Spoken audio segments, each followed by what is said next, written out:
Yeah, hello and welcome to A Midwest Perspective. I'm your host, Dan Bognar, and today I am joined by two very special guests, Mr. Max Scharrer and Mr. Kyle. I've said your last name wrong my whole life, and I'm going to continue to do so. Pipiras, even though, how do you pronounce it? What is it? It's Pipiras. Everybody gets it wrong. It's not. It's papyrus. It's Kyle Papyrus. I always think it's papyrus too. I feel It's the way it's spelled. you're right. Now that you say that, like I had classes with Kyle in high school. You probably did too. Every teacher got it wrong. Always said Everyone. papyrus. That's probably where I Every got it. single one of them, yeah. So it's everybody else's fault that I get it wrong. Thank you, everybody else. You got to spell it. Like how do you spell it? Pipiras. Papyrus. Pipiras. Fine, whatever. That's a new mic drop. Mic drop, for real. Papyrus. Anyway, no, thank you guys very much for coming out and for sitting down. This is going to be a lot of fun. Salute. We all got a little drink. Is that one ice cube? We're just going to have a little fun. But yeah, before we get into anything, just for the listeners, I just want to say I'm sorry. It's been a little while since a new episode has come up. I think I just looked. The last one came out like middle of June. And since then, I've actually had quite a few life experiences. I know my birthday was in there. 4th of July was in there. Missy and I actually just got a puppy who is running around, smelling both Max and Kyle right now. His name is Ollie. He's a little Shih Tzu and a Maltese mix. Yeah, he's only 3 months old, so if you guys hear little doggy noises in the background, that's what that is. He's cute, man. He's like a little mini Wookiee. Like a little fluffy. I like how he's got like that. Goes from like white hair all the way to like literally the black hair. He has like a gradient. Look at you, man. Yeah, it's so weird, and it's only on like his tips. So like the tip of his tail and his ears are dark, and everything else is like golden or white. Oh, So he's pretty cool. yeah. And his hair's in his eyes, so he's running around blind. Yeah, he can't see shit. He's got to get a haircut. But yeah, anyway, I haven't seen you guys in quite some time. How's the, you guys are living together, correct? Correct. In Menominee Falls. Give How's out that been my- going? Give out my address. Sure do. Listen here, everybody. Yeah. But no, how's that been going, especially with, having to stay indoors? Are you guys still cool? Are you butting heads? No, I don't know. We somehow made it through. I feel like it had a potential to turn that way, but Kyle has too much shit he is dealing with, and we don't really got beef at that point. Like, Whatsoever. No, I think it's been pretty chill. I mean, it's been like 2 years. But went pretty quick. Wow. I don't know. Have you guys lived in that same place for the last 2 years? Yeah, it was Or just did great. you move somewhere, or move No. to there from somewhere? Yeah, no, it's just been that place for 2 years. Because we were both living at our parents' house, and we're like, all right, well, fuck this. We're going to Right. For real, if you guys can hear that in the background, Ollie found I think he's got a sock that he's playing with. He goes crazy for him. Yeah, So he's really sorry about that. ripping at that. Little ambiance. But he is really going at it. But no, that's cool. Yeah, I think when I lived with Luke in Cedarburg, that was for 2 years as well. And I know, Max, you were just saying that you're potentially looking for a place. Yeah. Looking to buy a house. Yeah, I want to get a house. I mean,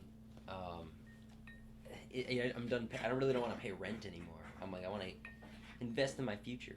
But I feel you. whatever. I don't know. It's like looking around right now.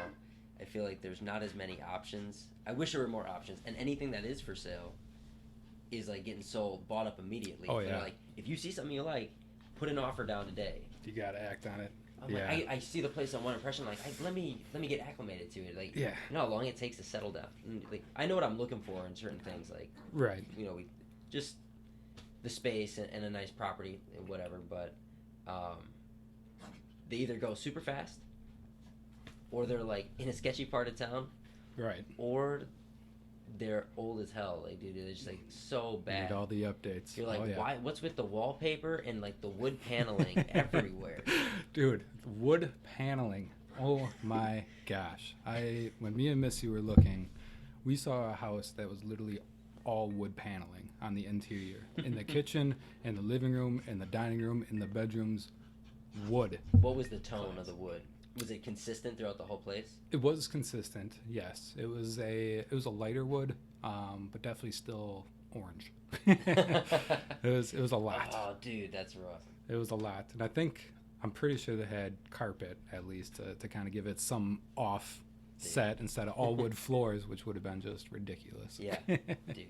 They had some crazy stuff. You look they have bathrooms that are like baby blue or baby pink tiling, and you're like, what were they it's thinking? tiling, so you can't fucking change it. Oh, you know, yeah. You're like, if you know it's the wallpaper, you paint it, whatever it might be. But yeah, baby blue tiling or like neon, like pea green. Yeah. You're like, what the fuck is this? I think that must have been just of the times. I don't know what era that was, but definitely seen a lot of that as well. I respect him for being on that trippy shit, but like, That's fair. it's also like What were you tacky at this thinking?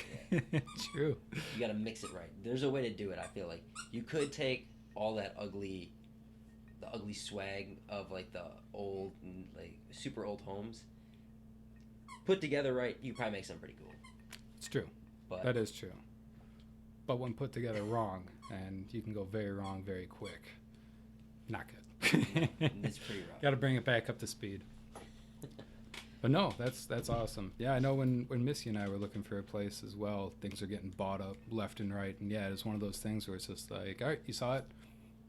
Want to put an offer in? You can sleep on it, but I need to know by 7 a.m. And it's like, dude, that's a big decision to Absolutely. make. Like, you know, you're sticking with this place for years. Absolutely. You know what I mean? Yeah, I know. And lots of stuff to consider. But best of luck. Thank you. I appreciate it. The worst part is that they're like, it says, you know, $199,000, and that you're like, oh well, maybe I can make a deal. Maybe I can negotiate. Hey, I'll do like, can you do like 180, 185? Right. They're like, they laugh at you. There's so many offers on these houses. You have Oh, to yeah. offer more than what they're asking for if you want it. Oh yeah. And you're like, that's ridiculous. Oh yeah. I remember. Yeah, there's one place in particular that I remember. Me and Missy, I think we put like 12,000 over the asking price, Wow. and still somebody else outbid us, or they went with somebody else, which is like, okay, that's fine. Wasn't meant to be. That's crazy. yeah, for sure.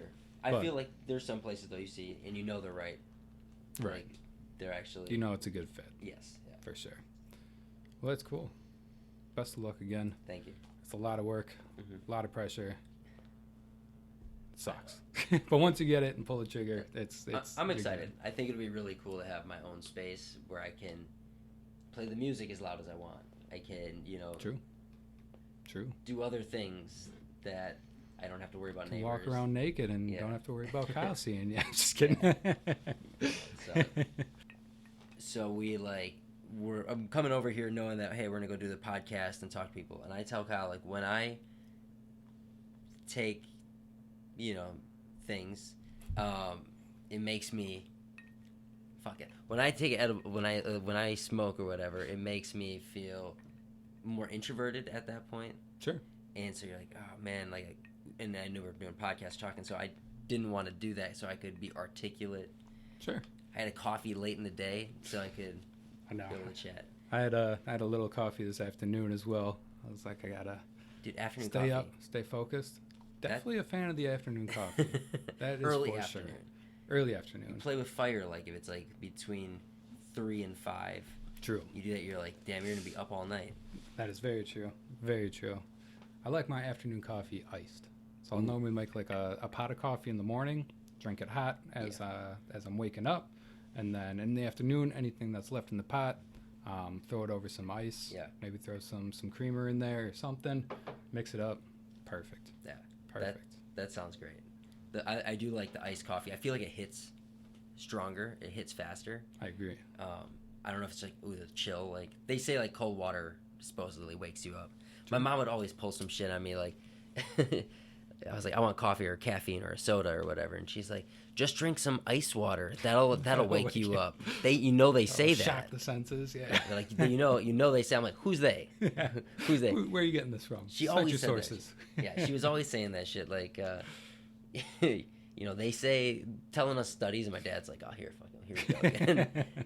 It's just like, hey, who is they? Where'd you hear this? don't get me wrong, but it's just like all the different stuff. Like, coffee's bad for you.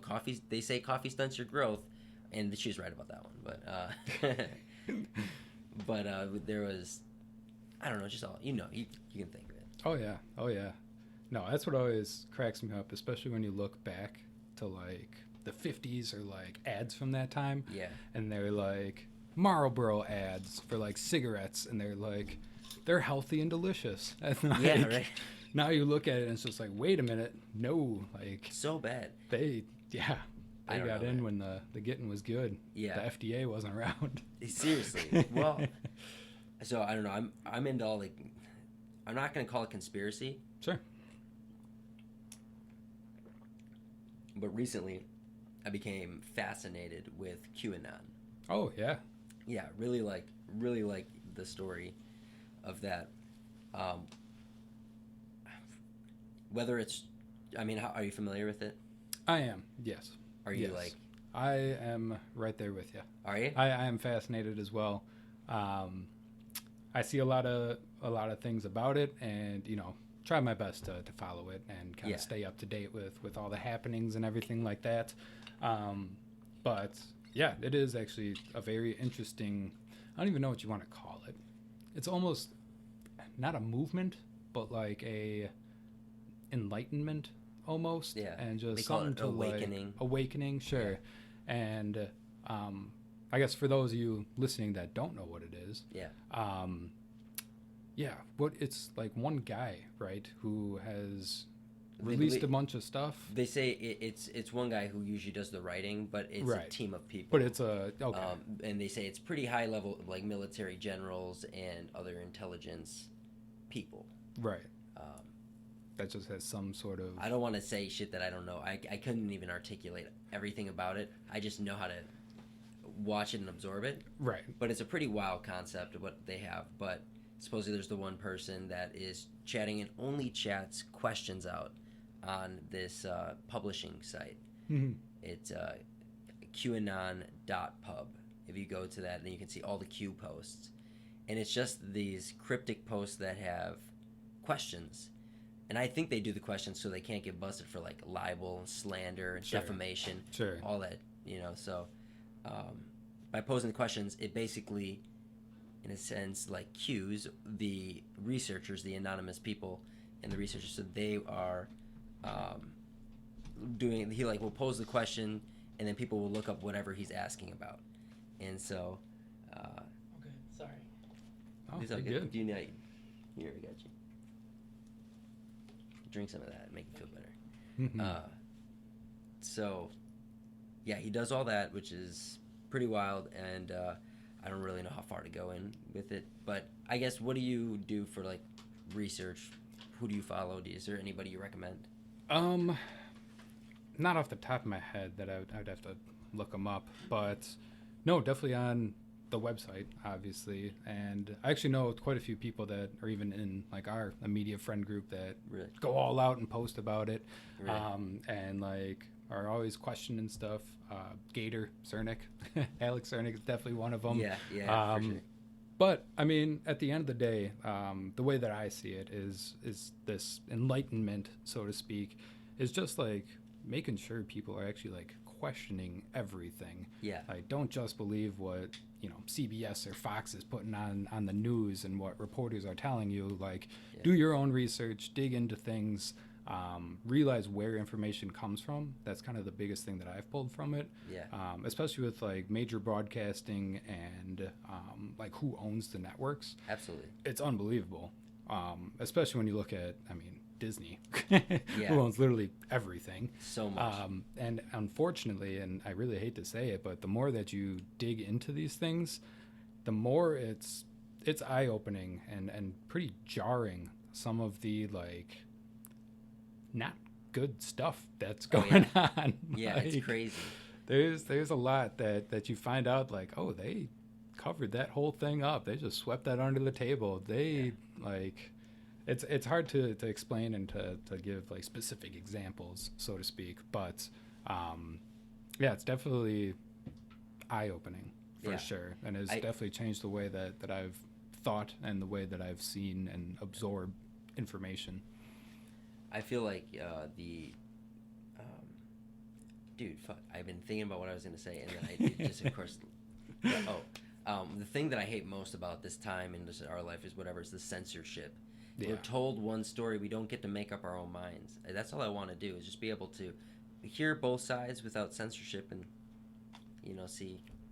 Right. Give me the facts. And let me make my own decision. Right. You know? Right. And that's weirdly enough, this might be a little controversial, but whatever. Yeah.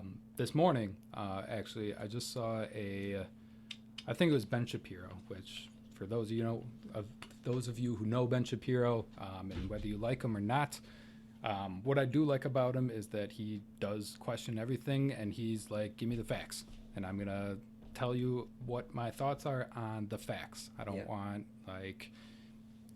hearsay or anything like that. And he just released a video where I think it was on his own podcast where he talks about the news and everything like that, about the shootings that happened in Kenosha, was it? Yeah. And I forget the guy's name, unfortunately. Jacob Blake. Yeah. And he actually played, I guess they released the... Actually, like arrest footage or? The police recordings, so like over the air, what they're calling into the station. And it was actually kind of interesting because it was literally the exact opposite of what the news was reporting. Really? So in the police recordings, or what they're talking to the dispatcher about, they literally said like somebody called in, or you could hear the woman's voice who called in and said that the guy, it was Jacob Blake. I was thinking James Blake as well. I know. Who's a singer and a musician. Yeah. Yes. Jacob Blake, that he was actually not supposed to be on the property, and that the police were actually coming to like help with that situation, and he was actually the kind of the issue. Yeah. Again, I don't know what the facts are by any means. Nobody knows. But Ben Shapiro, he was getting upset in his rant that he was making, and he's like, it's kind of jarring how quick people are now to jump to those conclusions and to like blame race and racism and systemic racism and everything like that, and just jump to that right away. When it's like, well, wait a minute, like, hold on a minute, like let's get the facts first and then judge. Yeah. And he talked about this whole thing about the like a mob mentality. Absolutely. Which, I mean, you can see it all over the place. They tore Kenosha apart. Yep, exactly. It happened so quick. People just made up their minds about what it was immediately. It's like, wait till the facts come out and then react. Yeah. And I mean, it stinks because it's in our backyard. Being from Wisconsin, I never thought it would happen here, and it stinks that it did happen here. But B, I forgot where I was going with this. A, that it's in our backyard. B, that people jump to these conclusions, torch buildings, riots, and are immediately towards that. And throughout this whole year, I think it's all just kind of coming to a head, where people are so easy to set off and to like, but they want it incite, that way. And they want America volatile. They want it to be. That's the thing. It's like what it feels like a movie. Yeah. That we've been living in this year. Yeah. And it's absolutely ridiculous. It's almost more exciting than a movie. Almost, yeah. That's how I feel about it. It really is. I'm almost kind of on the edge of my seat, like, oh, what's next? Yeah, I'm going to tell you, within the next 2 months, some crazy shit's going to go down. I don't know what it's going to be, but I feel like it's going to shock a lot of people. I can't say no to that. You know? And it's wild because all this is leading up to, I mean, the election in November, which no matter what way you lean on that, I mean, that's a big event that's going to be happening as well. But it's crazy to think back of like everything that has happened. And even now, there's a Category 4 hurricane blowing through Louisiana and Texas. Is that Marco is still Category 4? Because I know Laura went down. It's to like a 2. Laura hit at a 4, and then It's now like a 2. Yeah. kind of gone through. But I think the second one is coming even stronger, if Damn. I'm not mistaken. Dude, the South always sounds fun to go down there, but then you're like, nah. No. You know, that's the one. I feel like being here in Wisconsin, I feel slightly unscathed, Oh, other yeah. than harsh winter, which sometimes it's chill, sometimes. You can But get that's- through it you really know. easily. You can always dress warmer for it or whatever. As long as your heat works, you good. Right. But still, I like being outside. I like enjoying nature and stuff like that. Don't get me wrong, being out in the snow and stuff is kind of cool at first. True. I love when it first snows. Like, that's dope. Same. And then it gets, like, slushy, and you're like, it's not as cool anymore. Then it turns to ice, and then it's like, well, Now bust now my this shit. sucks. Yeah. Yeah. Now I can't drink as hard when I'm walking around. Yeah. But we get all the seasons. Right now, I feel like, personally, the days are getting shorter. Oh, I can tell. And I hate it. I hate it so much. Oh, yeah. And I know winter is coming. It really is. It really is. And the fact is that we've been so sheltered all year Yeah. doing our stuff that, we don't even... You really have to take your time to enjoy nature right now, in the moment, when we still have it. Because when it gets to be wintertime, then Wintertime, you gotta find a hobby. Right. And if everything is still closed and kind of shut down or restricted as well, wintertime, I mean, I know I hunker down pretty hard, don't go out all that much. So yeah, you're absolutely right. Do need to go outside, people. If you're listening, go outside, enjoy it while you can. I know me and Missy go for a walk with Ollie every single day just to wear him out and make sure he sleeps through the night. How far a walk do you have to take him? We just go around the neighborhood in total. I guess it depends on the day. Some days he's like super into it and we can like make it all the way around. I would say that's about a mile. Otherwise, there's other days where like he'll literally jump into somebody's yard in the grass and like lay down. Like, and on, like man. you can't like get him to go at all. And it's just like, all right, here's think some he's a water. small Let's go dog. home. Yeah. Right. Can carry him if I really need to. Haven't needed to do that yet, so that's good. But yeah, I would say the shorter ones are probably quarter mile, half mile. Okay. So still decently long. Yeah. And it's nice. I mean, this neighborhood is super quiet, and there's It seems like it. I was parkway surprised. right We up turned here. over here. I was like, this is nice. You got a lot of woods. You got trees and stuff over here. That's cool. Mm-hmm. Yeah, it's a little Trees gem. are tight. Trees are tight. Trees are tight. Yeah, it's a little gem, kind of right at the tip of Wauwatosa, and it's weird. Like everything is within like 5 minutes. To I be guess, like, honest, what do with you? you. Yeah. How do you get to downtown like Tosa? Like, what do you? Downtown Wauwatosa? Yeah, sure. Or like, where would you consider the starting at Tosa is around here? Sure. So we're actually if you put your left hand out and make an L, me and Missy are at that's the shape of Wauwatosa. It's kind of an L. Okay. Me and Missy are at the tip of your index finger. I'm pretty sure downtown Wauwatosa is going to be kind of near your thumb or is bottom your of thumb. Yeah. And yeah, I mean, to get to downtown Wauwatosa, there's the Parkway, Menominee River Parkway. Okay. And there's literally a road that takes you straight into I know it. exactly what you're talking about. Yeah. Otherwise, to get to Milwaukee, just hop on the freeway right there. To get to Germantown or go north, same thing. Otherwise, there's literally everything around us that we ever need. Yeah, absolutely. That's sweet. And still, like, I don't know. It's nice because I feel like we're sort of in the city. We're sort of like near all the happenings, so to speak. Right. But yet we have kind of a private yard and like quiet neighborhood. It's actually, really, really nice. I know last year I just got reminded, we had our first Halloween here. So we've been in this house for just over a year, and we're like interested. Like, I don't know how much candy to buy. Like, what are there kids around here? Like, what's the deal? Yeah. We literally bought probably 500 pieces of candy. Oh my God. Like way more than we thought we would ever need. Yeah. And by the end of it, we were out. Wow. So Like- was it just perfect, or did you get shorted out like before it was all over? I would say it was just perfect. Really? We That's did awesome. kind of near the end have to start giving kids One one piece, yeah. instead of two. Yeah. But yeah, that actually worked out really well. But yeah, shocked of like how many kids and families and even if you just like sit and watch the number of people walking their dogs, and like that's what I kind of like, is that it's active.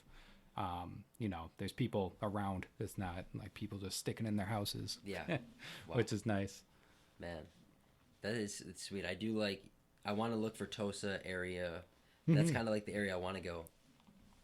But again, I mean, you just see what happens. I feel like I'll find one eventually. I know I will. It's just a matter of staying on top of it. Oh yeah, and I mean, if it's meant to be, it's meant to be. Do you have like a real estate agent right now? Yeah. You do? Yeah. Cool. So they send you like the Shore West. I have a portal. It's like a digital portal that like shows all the listings and the pictures and details about it. Perfect. And the map, so you can see like, all right, well, it's in this part of town or whatever. Oh yeah. There's a ton by Mount Mary. Oh yeah, that's right up the road here. Yeah, so I was like, that's maybe the area I want to go. That's a nice area. Heck yeah. Well, my dad was like, well, you should do that, because then what you can do is you can turn it into a rental property for students who live in the area. Smart. Or teachers, people who have to stay there. Yeah. So yeah, I think that would be.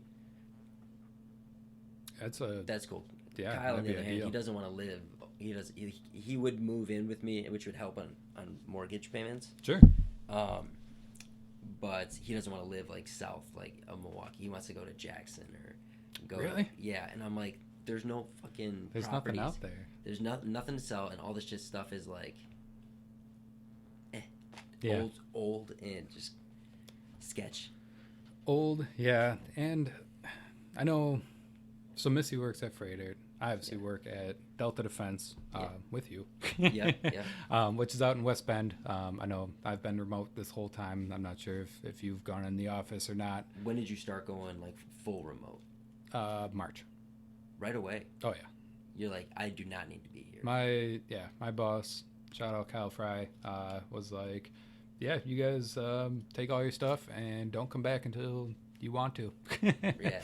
And he's pretty much been on the forefront of like, we'll be kind of the test team, so to speak, and like stay remote, because you guys have obviously proven yourself and, get the work done, do well at it, and really haven't skipped a beat. And he's like, really, I mean, we could use your desks. So like, don't come back. Oh, I see. That makes sense too, because by the time you were about to leave, you're already like in the call center, because you had gone to call center, then you had gotten your own office. You were trying to ball out. I took my own office. Yeah. There's an open one, and I just put my computer and all my stuff in there. You're like, fucking mind. And I was good. Nobody said no, so whatever. That's awesome. Yeah. Eventually, I went down there today. I'm like, holy shit, dude! They got like a merch room with like a rack of T-shirts. Oh dang! Like on one of the one of the conference rooms in one of those offices. Yeah. Oh shit! I guess you haven't been there. I haven't been there in ages. Dude, it looks crazy in there right now. I do want to go back, need to go back. Yeah. Still have stuff on my desk that mean, if I'm not going back, I might as well just grab it and clear it off. This was my first week back in like a month, so it was It was weird. Actually, first day back today. Yeah. Dang, that's wild. Weird. Yeah. We're only coming back because we got newbies on our team. Oh, sure. We got another Germantown person. No way. Leah Wheaton. Oh, yeah. Yeah, she is another affiliate salesperson. That's awesome. Yeah. Yeah, I saw her. We have, for those of you listening, we have these all-company meetings every single Thursday. Mm-hmm. And in these meetings, our CEO gets up, says a whole spiel of stuff, gives, like, status of the business, says, like, some inspirational stuff, motivational stuff. It's always awesome, to be honest with you. The oh shit meetings. The oh shit meetings, yes. Yeah. And any newbie we have, they have to literally get in front of the whole company, which, I mean, is easy now since there's hardly anybody at the office. That's what I was going to say about it. All right, so they make you do this. You have to go and give a little introduction to yourself to the company. And, I'm sure Tim, the CEO, started that when there was like, oh, there's 20 people here. So you got to give an introduction because you're going to know everybody. Yeah, exactly. And so I'm sure that was chill right in the beginning, even when you probably started. Oh, yeah. I was employee number 70-something. 70-something. Yeah. Don't get me wrong. Still a lot of people and whatever. But it got to a point where people are doing this stuff, so the stakes get higher as we get more people. It's like, and you're doing it now, it's like 300 people. For real. And you're like, oh, dude, that's rough. But now because of COVID, people are remote. it's like back down to Back like to chill. 50. Yeah. You're like it's like 70. Like when you started. For real. It's crazy to think of that. Yeah, it's wild. And yeah, I think you started. You didn't see the old building, did you? No, I did one time when I was. One time, sure. But just not. It was like when I was doing business with my dad. We were trying to do gun mats. Oh, yeah, with yeah. the USCCA. Nice. And so we ended up meeting with Anthony Anderson. Sure. And Brad Connor, I think was the other guy. Nice. Just looking at it, we're like, we want to include these in like gun packs or whatever. Yeah. We can like put screen print USCCA on them, and we did it. They like give us the logo, and we did it. And they're like, honestly they were too bulky. They weren't a good product, but fair.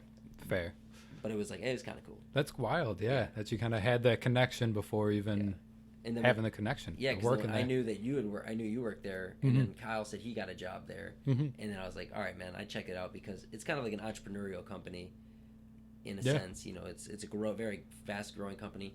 We'll say, man, I feel like people can say for the good or the worse, whatever, that we work for probably one of the most patriotic companies in the United States. Oh, I would stand behind that statement 100%. You know, like truly patriotic, like not radical patriotic, but like in the sense that it's like the real people. They're proud of, we're proud. We're a proud bunch. Absolutely. You know, whether that be, proud behind America, proud behind, the country and our community, and Dude, I have faith. Want to make it I have safe faith and in the human. I have faith in America. I do have faith. I think we can do it. I think we're being told a narrative that isn't true. I agree. And that we can work together. We need to pose solutions and not fight and cause conflict. I hate conflict. I fucking hate it. I don't like conflict. We need to work together. Let me rephrase that. I don't mind conflict. Well, conflict if it pushes the conversation forward. Exactly. Conflict should have a resolution that comes from it, and you should be able to get to that resolution without violence. 100%. Absolutely. Like, that's, I don't know. I'd be like, I don't even want to talk about like all the other bullshit, the shit that happened here. Like, it just it's so bad, and it sucks. You know, it really, I hate that it happens. Yeah. You want change, and you know that the people who are really true, there are good people out there, and they want the right thing. Oh yeah. You know, the looting and the whether that's planned by something more sinister. Yeah. Or it happens on accident. It doesn't need to happen. That's not what's going to get the change there. You guys, it's like, and I think with all the Antifa and all the stuff going on, they set a precedent for what a riot or a protest looks like. Yeah. Is like, now we saw it happen all over. Now we know it's okay. We know it's acceptable. Oh yeah. They want it to, and it's not right. Well, even on the news this morning, I usually watch the local news at least to get the happenings around the area, and then I'll literally watch 2 minutes of national news, and then I'm sick of it. A lot of the local news is national right now. That's unfortunately, very unfortunately. I like more the happy stories that, this morning there's a guy, little off topic here, but one of their reporters was in this, like, I didn't catch the full story, but he was in a bus that they turned into a boutique. And I guess this thing is going to, like, drive around downtown Milwaukee and allow, like, 1 or 2 people in at a time. Wow. And, like, that's how they are doing their business. I really like that idea, no, though. fair enough. I mean, yeah, me neither. I like it. I think it'd be really cool. Heck yeah. But, I was watching the morning news this morning, and shoot, what was I saying? Boutique guy in a boutique in a car. Before that, I got myself off topic. Oh, shit. Oh, that was the whole... Shoot, totally forgot. Anyway, no, it was like we were talking about conflict and local news. Yeah. And, down in Kenosha, they had on a business owner, and he owned, it sounded like it was some, like, used video game shop that probably hosted, like, board game nights or, like, whatever, your local game store. Yeah. And he said, he's just like, we weren't even close to, like, where the incident happened. Yeah. And he's like, my store is burnt down. Everything was looted out of there. He's like, we're struggling as it is. Like, we're not going to be able to recover from this. And it's like, that's the one thing that I don't understand about these riots is that, like, I feel like a lot of people take advantage of it because, like you were saying, they've seen it and it's kind of become a normal thing. Yeah. Where it's like, oh, it's our turn. We can go loot. We can go riot. And even, and I don't know what the hell this kid was thinking. The guy from Illinois that was open firing on other protesters, saying that he was protecting businesses. Dude. And they had on the police chief from Kenosha, who I guess like got calls of like actual citizens saying like, you should turn the citizens into police and we can help you guys. And the police chief was just like, absolutely not. Yeah. Like, yeah. No, let us, the professionals whose job it is to protect the community, do that. Yes. Who, have had whatever training that they have had and are, I don't want to say protected, but like they understand the risks that they're taking. Yeah. He's just like, let us do that. You citizens stay home and be safe, protect yourself. Yeah. And I guess this kid who had come up, like went totally against that and was like, nope, I'm here to protect the businesses or whatever. Dude. And started open firing on protesters, and it's just like, what the hell is going on in our country? It's so bad. The fact it was that sickening. The thing is, like, that it happened, and it's like that is not a representation of the Second Amendment community. No. Of like that is a young kid who has no life experience. He was 17 years old, open carrying a fucking AR. A rifle. Yeah. You're like, and it's like, well, wait a minute. And unfortunately, the news is going to play it off like that. Like, oh, see, this is why we need to take guns away. This is why we need to make tougher restrictions. Like, he's 17 years old. Hey, where did he get didn't that buy gun? it. Yeah, he got it from his parents, and so like that's whatever the law, and then you're in Illinois. To get a firearm, you have to go through all sorts of fucking hoops to get a firearm. Right. It costs a lot of money to own a gun in Illinois. Oh yeah. So he's in a state, like it's not. It has from some Wisconsin, of these strictest gun laws, gun laws, and he brings his guns up to Wisconsin, thinking that's okay. Right. Dude, I was like, there's no way. No rhyme or reason. You do not need a civilian force. No. We have police officers. You have the service. Yeah. I get if it's all out war and there's nobody left and you have to defend yourself, that's different. But we're not fucking there. It's not the apocalypse. No, exactly. And I mean, that's rule number 1. Never go to the fight. Yeah, and it's self-defense. It's not fucking stuff defense. Exactly. Let the shit burn, whatever. Exactly. It does that. It sucks, and it can make your blood boil. That people are just like, I get it. You're enraged, like. Right. But you want to do something. You feel like you need to do something, but that's not the thing that you should do. To be honest, I feel like a lot of those people who do stuff like that have really bad shit going on in their life too. That they just feel so unfairly treated that that's the only way they can get their message out, and it's it is therapeutic in the sense too. Yeah. Which sucks, and that's you don't wish that on anyone. Right. And that was something that I think I was talking, it was either with my brother or with Tyler Tabbitt, and that we're kind of in like a perfect storm where like with this whole COVID thing and quarantine and people, not going out and socializing or whatever, that people are bored is what it is. There's no sports. There's nothing. There's no sports. There's no nothing. Yeah. And I mean, to be honest with you, a lot of people see riots as a social gathering. Absolutely.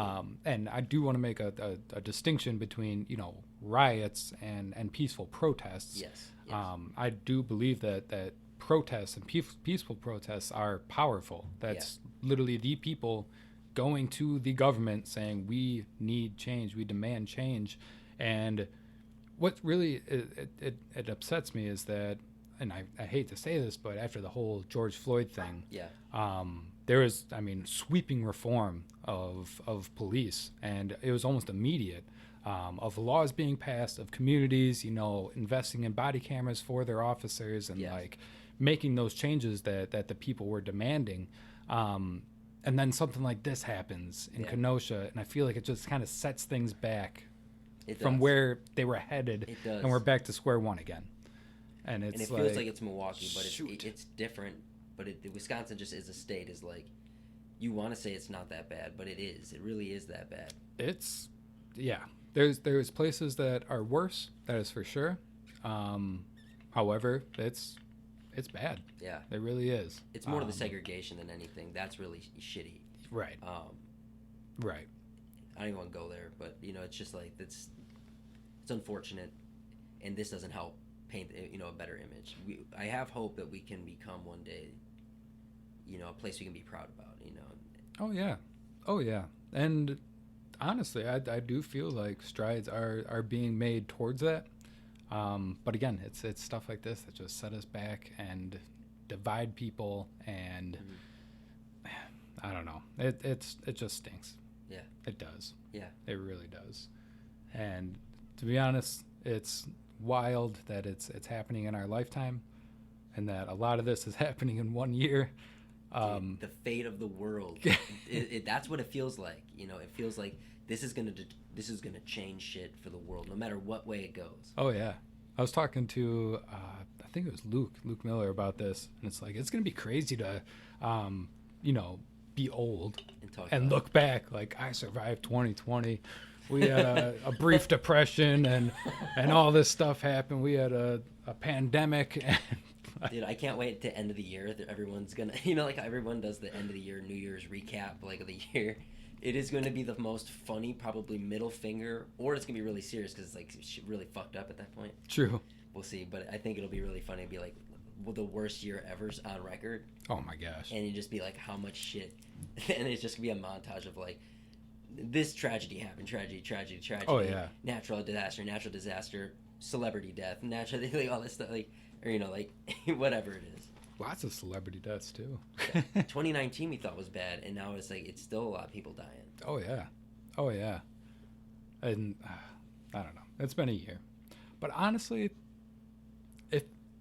for me, personally, it's been a decent year. I don't know. I can't really complain, to be honest with you. I feel like because we're employed. We are. That is very true. That is very true. We are very lucky that we work for a place that kept us employed, didn't have to furlough, didn't have to go on unemployment, and get remote, and be able to work remotely. Freedom. That's great. Right. Feel very lucky for that. Very. I actually read something the other day that was actually a little eye-opening to me, and it was actually calling out businesses. Really? And it said, I don't remember where I read it, but it was something along the lines of, hey, businesses, like, remember when you said that, no, you can't work remotely, and no, handicapped people can't do this job. Oh, yeah. And it pretty much called them out like, hey, listen, you should open up your hirings and, like, look, if you are able to have internet and type, you can do so many jobs in this country, especially remotely too. Absolutely. And I know our company at least is just getting into it, and that's through VPN, so virtual private network. I know when I worked for Whitewater, we had that. It was like you need to be on the school's network to even like access anything. So you had to virtual private network in. That way they can kind of see and track everything you're doing. Make sure you're doing not what you're porn doing on the company computer. Right. Not downloading LimeWire if that's still a thing. I'm trying to get as much of a virus on this computer as possible. For real. But I mean, especially companies can do that and be safe and know that whatever their employees are doing, like they're doing their job, they're working, and so. Yeah, it was actually kind of cool that, like, whoa, I never really thought about that. Like, these people who may have a disability, right? They don't have to be mobile, like if they have a wheelchair or whatever it might be. Yeah. Totally good. That is true. Why not open it up? Like, don't be selective. Smart as hell people too. Oh, guarantee it. Yeah, guarantee it for real. So, pretty crazy. Lucky to have it. 2020, one fucking year, man. Oh, it's been wild. Shit. What's been the best thing that you have done in quarantine? If you could choose one thing, like, I don't know if you took like a day trip somewhere or went to like a state park or like honestly, whatever. It's whatever, but I go every year. I go to my grandparents' cottage cabin. Yeah. Up by like Wapaka, Amherst area. Sure. Super cool place. Been going since I was a little kid, and it's like the perfect cabin. It's not like you see some of these people who got like. There's a difference between a fucking lake house and a cabin. Yeah. I feel like some people got lake house, where it's like it's a nice modern home Yeah. on a lake Yeah. in the middle of nowhere, fucking up north. Yeah. And it's cool. That's cool, but that's just what it is. Right. I got a cabin. This shit is a fucking cabin. You know, it's not a log cabin, but it's like maybe you could say a cottage. Sure. But just in the middle of the woods. It's actually down this road that was a dead end for a while. It's like a road that turns into a gravel road, and it lines an aisle. So there's lake ponds on both sides of it, and it's this narrow aisle. Dang. Yeah, and it's super cool. It's just this kind of modest house. Sure. But it just has such a rich cabin vibe. That's, yeah. You know, just not rich as in wealthy, but as in intense. I mean, it's what you. It's. I assume it's just what you want when you're going up there. Oh, Like, yeah. do you have power there? It's everything, yeah. So, you got everything. We got, you know, so it's a normal functioning house, but it's definitely old. You know, it's been renovated probably in early 2000, maybe. But it was just like put paneling on the walls. Right. It is the paneling. I kind of like it there. It works there. Yeah. The way it is. It's not like vinyl paneling. It's actually like wood. Nice, like actual Wood paneling. Nice. Super cool. But just I went up there for like 3 trips. Nice. So far, I ended up going with my family on 4th of July. Oh, sick. Which was crazy. There's one neighbor who's like this 70-year-old man, maybe 80. Sure. An older gentleman. He was up there with his mother, who I think they were like, Grandma really wants to go up north, and during COVID, we can't have all the kids and everybody there. Mm-hmm. So it was literally just those two. Probably because they had been like, you know, he's staying with her, helping her or whatever. Right. She was even older, of course. He's doing a fireworks show on a boat. We're on a pontoon boat on the lake. He's 80 years old and he's lighting off fireworks. You don't even know. Like, what a man. We're on a pontoon boat. Whoa. On this lake. Not a huge lake, but sure. It's big enough.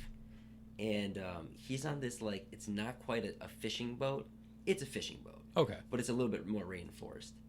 And he's got like a big plywood board with like a hole cut out so he can put his arm through to light shit. Oh my god. And he's hiding behind it. And he's got like a full, like maybe 2/3 of the boat filled with fireworks. Just with fireworks? And they're all, you know, big box fireworks. Dang. And he's launching shit. And we're like maybe 200 feet, maybe 300 feet from him. And he shoots, and they're loud. I'm like, it's like nom. I was like, it was so loud. And he was just giving it hell, you know? Damn. Crazy loud fireworks, like to the point where it was like we were getting rained down on by like the powder. Oh, dang. All the ash and everything? Yeah. Oh, fuck. That's wild. So that was cool up north there. And then we went one time with all my, like Andrew and those guys in the group. So we were, it was just a good getaway, you know, where it's like we're not going out of state. Right. We're staying on a property that we're not like renting or Airbnb, which you could do. You could go Airbnb. True. But yeah, it was great. Those are the highlights. That's awesome. Would you guys that do is that awesome. you were like that was your highlight? I mean, definitely highlight is getting the puppy. That's for sure. That's for sure. When did you actually get him? We got him. So 4th of July was a Saturday. Yeah, I think so. We got him on the 5th of July. Nice. So that next day. And yeah, he was born on Cinco de Mayo. So he's a little Cinco de Mayo baby. And yeah, it's crazy because me and Missy were obviously wanting a puppy or a dog for quite some time. Absolutely, you got the property now. Right, and it's all fenced in, and it's like And we you got work the from park. And that's the other thing. Dude, is like it's like perfect. Since I work from home, like that was kind of like the deciding factor. That like yes, we can do this. We can get a puppy. I can be home with it. She can go to work, and it's gonna be cared for. Like we don't have to crate it, and like I don't know. I'd feel bad if I had to leave a puppy. Like I don't think it would even like that in a crate for the full day. And it's like no, I'd have to come home like on my lunches or whatever. So yeah, it weirdly enough, it totally worked out. Outside of that, Let me think. I think the best time that I had was, so my birthday is June 29th. Oh, nice. Well, happy birthday. Sorry, ladies and gentlemen, if you're hearing some squeaking, Ollie found a toy. But yeah, thank you very much. I turned 27, so I'm old now. 27? Oh my god, you're a baby, dude. I Damn. know. That's the latest birthday I know. Like most of the people I know are like Early in the year. Wait, you said June 29th? June 29th. I take that back. Never mind. But it's young. It's definitely yeah. Yeah. You're on the almost the edge. The end of the If I was in grade school, I'd be should he be in fourth grade? Should be in third grade. We'll see, But yeah. So the week before, I met up with Missy, her sister Lauren, Lauren's boyfriend Adam, and Adam's got a brother Jake. Okay. I don't know if you know the Low Burgers. Oh, but yeah. that's the Low Burgers. Absolutely. And they went up to Elkhart Lake, which Okay. I don't know if you've ever been No, there. I haven't been. They have a racetrack there, Road Okay. America, world renowned. Really? Like, have had very famous races in there. I don't know if you play Forza. No, but I know but that Scharrer. track is in Forza. Really? Yes, it is like a known racetrack. I want to go. It's Is it dope? super cool. Didn't see a race there, or haven't seen a race there myself. But I know the weekend, or when I met up with them, because they all went, there's obviously Elkhart Lake, Yeah. which is like a little mini resort town. Kind of like Lake Geneva. Kind of, yeah. You know, but like, is it better? I've never been. I'd say Lake Geneva is probably bigger. Okay. Elkhart Lake is definitely more. It's hard to say, or hard to put it. Definitely smaller, more compact. Definitely. Is it more German Sure. or like yeah. Swiss or whatever it is? I would say German. It is. Has this kind of Definitely. like a folkloric kind of like architecture? Yes. I Interesting. know a lot of the resorts. Well, maybe it is Swiss because one of the resorts was called. I want to say it was called the Chalet or something like that. That's Swiss. Yeah. And So Swiss. it's probably just like a Swiss town. You know, the other thing Well, too like, is super like, cool. You got New Glarus. That's almost like That's a another little Swiss town. Yeah. That shit is cool. You're like, what is this? Fucking Sound of Music? I was just telling my brother that I would love to move to New Glarus. I love Really? it out there. Oh Dude, yeah. dude, the rolling hills. Oh, it's gorgeous. beautiful. It's The gorgeous. pastures. I would retire there. I should say. You could die happy. I could die happy You there. feel like I'm in God's country right now, in the sun in all its glory. It really is Exactly. nice. Imagine on a summer day, a nice breeze with the rolling clouds. Oh yeah. Just I so would nice. take the I'm- bicycle out, go for a nice leisurely cruise, The air is so clean. stop at the brewery, have a nice spotted cow. Yeah. For those of you outside of Wisconsin, come to Wisconsin and have a spotted cow. It's You great. need to. They don't sell them outside the state, but you need to have one in Wisconsin, or somebody from Wisconsin to bring them to you, Smuggling. smuggle them over. But yeah, Elkhart Lake was definitely probably the highlight of my COVID experience. So I went up there. I met up with that whole group. We had an Airbnb that was gorgeous. Really Brand new, renovated. I think it was like 3 bedrooms. nice. Each bedroom had either a queen size bed or like a full size bed or whatever. Yeah, perfect. Nice living room, kitchenette, walking distance to like their downtown or like to the Yeah. beach as well. That's sweet. And what was really cool is, and I'm happy that we went this route through the Airbnb, is that we got resident passes. And so the residents of Elkhart Lake actually have a private beach that they can go to and have access to. Really? And so it's not like the resort beaches. It's Okay. it's literally right next door.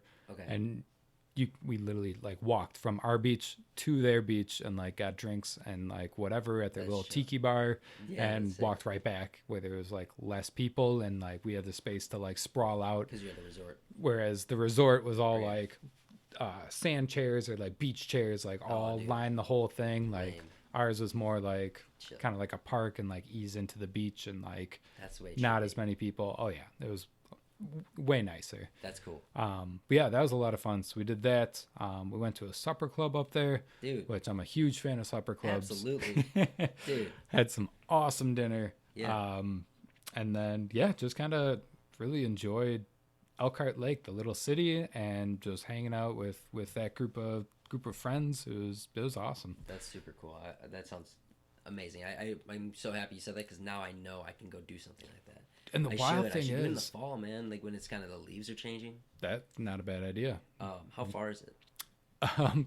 So It's like we 7 wanted hour to drive. so we wanted to Holy- get away. Yeah. Yeah. Originally we were thinking like, oh yeah, let's go up north, like let's find a cabin on a lake or whatever.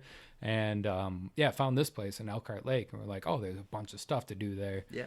It is literally, at least from Wauwatosa, 45 minutes away. 45 minutes? Yeah. You know No where way. Kewaskum is? Yeah. Just probably a little bit northeast of there. Wow.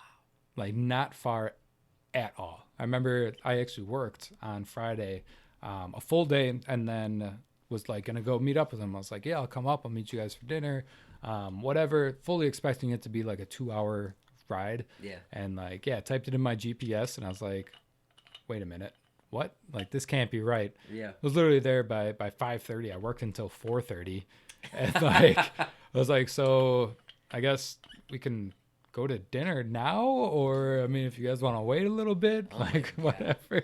But yeah, this is wild. I That's I crazy. highly recommend it. Like, That's it's a, super cool. a little hidden gem, Is it not big? very far away. Is it like, what would you compare it to? What would I compare Elkhart Lake to? It's sort of like Lake Geneva, I would say, for sure. Have you been to Lake Geneva? I go in, like, did an event there when I was working for a catering team. Sure. I was like, we went and did an event on New Year's Eve. I'm like, you fuckers, you make me work on New Year's Eve. I go to your fucking party. Sure. I want to go, you know, whatever. It did make it sweet when we finished. And I was like, and I made it back on time. I was like, hell yeah, let's rage. But it was beautiful. It was like frozen in the, because it was New Year's Eve. So it was, oh yeah. the lake was like frozen. Did they and, have the ice sculptures? Not at that time. Damn. Oh no, dude, they did actually. They did? Yeah, Nice. but we drove right past and then Yeah. did that. But super cool. We're right on the lake, and it has like a round, like almost a peninsula on the lake. Yeah, yeah. And the windows are all around, so you could see out right over the horizon, and it was getting lit to be Damn. like that deep pink, you know, like Ooh, you know what I'm talking about, Oh, like yeah. the blue and the pink. That it's gorgeous. wild. Over Gorgeous. the water. Wow. Can't beat What a that sight. sight. Cannot beat that, for real. So that's as much as that I know about Lake Geneva, but I would like to go. Fair enough. Thought about it. Scratch Lake Geneva. It's Really? not like it whatsoever. Okay. The Playboy Mansion isn't there anymore, or the Playboy Hotel. It's exactly. Yeah. I would say it's more the size of Cedarburg. So they have like their Okay. downtown Yes. area. Yeah. But obviously on a lake and with resorts. That's sweet. Um, That's super cool. But yeah, it was awesome. Definitely recommend. I mean, you can make a weekend trip out of it even. That's a great idea. Then I'm gonna do that. What your place on Airbnb? Where'd you find it? Yeah. It was on Airbnb. It was these people. I don't know what kind of house it was. It was like a duplex where they lived in the bottom unit, and Okay. then we had the upper unit, which they literally just renovated, and like never saw the owners or had an issue with like noise or anything like that. So like super cool. And yeah, again, it was within walking distance of downtown and like wherever you wanted to go. Like we were right on I would say like the end of the strip, so to speak. Yeah. And they had a really cool like coffee shop there, little bars right around where we were staying. So we went out one night. That was a lot of fun. And yeah, overall it was awesome. They have little mom and pop ice cream shops and like, yeah, tiki bar right on the beach. I don't know. It was cool. It was Wow. very cool. I do wish we would have saw a race at Road America. I know when we were there, they had motorcycles were racing, like Really? sport bikes. Yeah, That's pretty cool. and I was like, Like, that'd be something cool to. Sport bikes, something- like what? Like dirt bikes or like what? No, like crotch rockets. Oh, really? Like That's scary. yeah, Ducatis and like That's- probably going 200 miles an hour, one knee on the ground making turns. No fucking thank you. That shit. Wouldn't want to is- do it. No. That is terrifying. I would love to see it. Yeah, doing To see wheelies down straightaways going 250 miles an hour or however Really? fast they go. Yeah, I was gonna say, I'm not that's sure. insane though. But when they're like fully down, you know, hitting it really, that's so insane. Wild. Any sort of race car driver, I would say, is some sort of psychopath. Yeah, that is true. That is absolutely true. You got to be a sucker for pain. something. You gotta be able to. You are an adrenaline junkie. That's for sure. Yeah. That that's is too for much. sure. Have you gone skydiving? No. Yeah, me neither. Would you go skydiving? Yes. You would. I would. Yeah. I don't have a problem with like heights or with like roller coasters or Really? like Okay. falling or being like in free fall. Well, then that sounds like you're a perfect fit for our, A race car driver. skydiving. Skydiving. Yeah. I have been told that race I'm car a driver, Fast and Furious that shit out of a helicopter, and then skydive. Yeah. Then you'd be good. jump out, open Base up the parachute. jump off of a car that's already in free fall. Right. For real. Where's the rock? Yeah, exactly. And he's just holding you by your forearm. And that's it. Right. And you're like, I got you. Yeah. Like, I don't think this chute can hold both of us. You're like 600 pounds. For real. You are a rock. That's awesome. But no, I think I would definitely like to go skydiving at some point in my life. I've always actually, to be honest with you, I've always wanted to fly planes. I feel like that would be Dude, an pilot's awesome... license? Absolutely. Yeah. I have a fear of fucking heights. Really? I do have a fear of heights. But if I could, but I like being in control. Sure. So like I like climbing trees because I can like hold. You on the know branch. your limits. If I grab something that doesn't feel like sturdy, then I'm not going to go there. You know, like I only do what I'm comfortable with. Sure. I go on my own pace. Yeah. But flying planes, it was like a way for me to get over my own fear, and I like the idea of having so much free space. Yeah. To be able to learn how to fly a plane. To be honest, in this day and age, probably more useful than not. Very. But expensive and fucking time consuming. Very.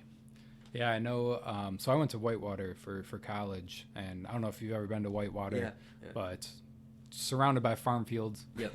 Nice. And I know out there they had a you could paraglide. I think that's the one where you like hold on to like the kite and go. So like every once in a while you see just like, holy cow, there's a dude up in the sky just holding on for his life.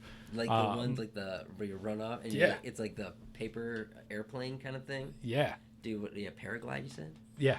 I think that's what it's called. Hang gliding? Hang gliding. Hang That gli- might be it. Whatever, that's what I've seen too. That shit sounds fucking every time I hear somebody get in an accident, it's somebody hang gliding. And I'm like, the guy, like, oh, he died hanging. Like, what an idiot. It's like in a movie or something like For real. that. Dang. But yeah, they had that, and then they actually had like a place where you could train and get your pilot's license. Really? And I knew a kid in Whitewater who was going for it, and I can't remember what he said exactly, but it was something like you needed to like log 1,000 hours. 1,000 like, hours. in Yeah. I think you're right. Yeah. driving or like piloting. And then, I mean, I can't even imagine how much it costs to even do that.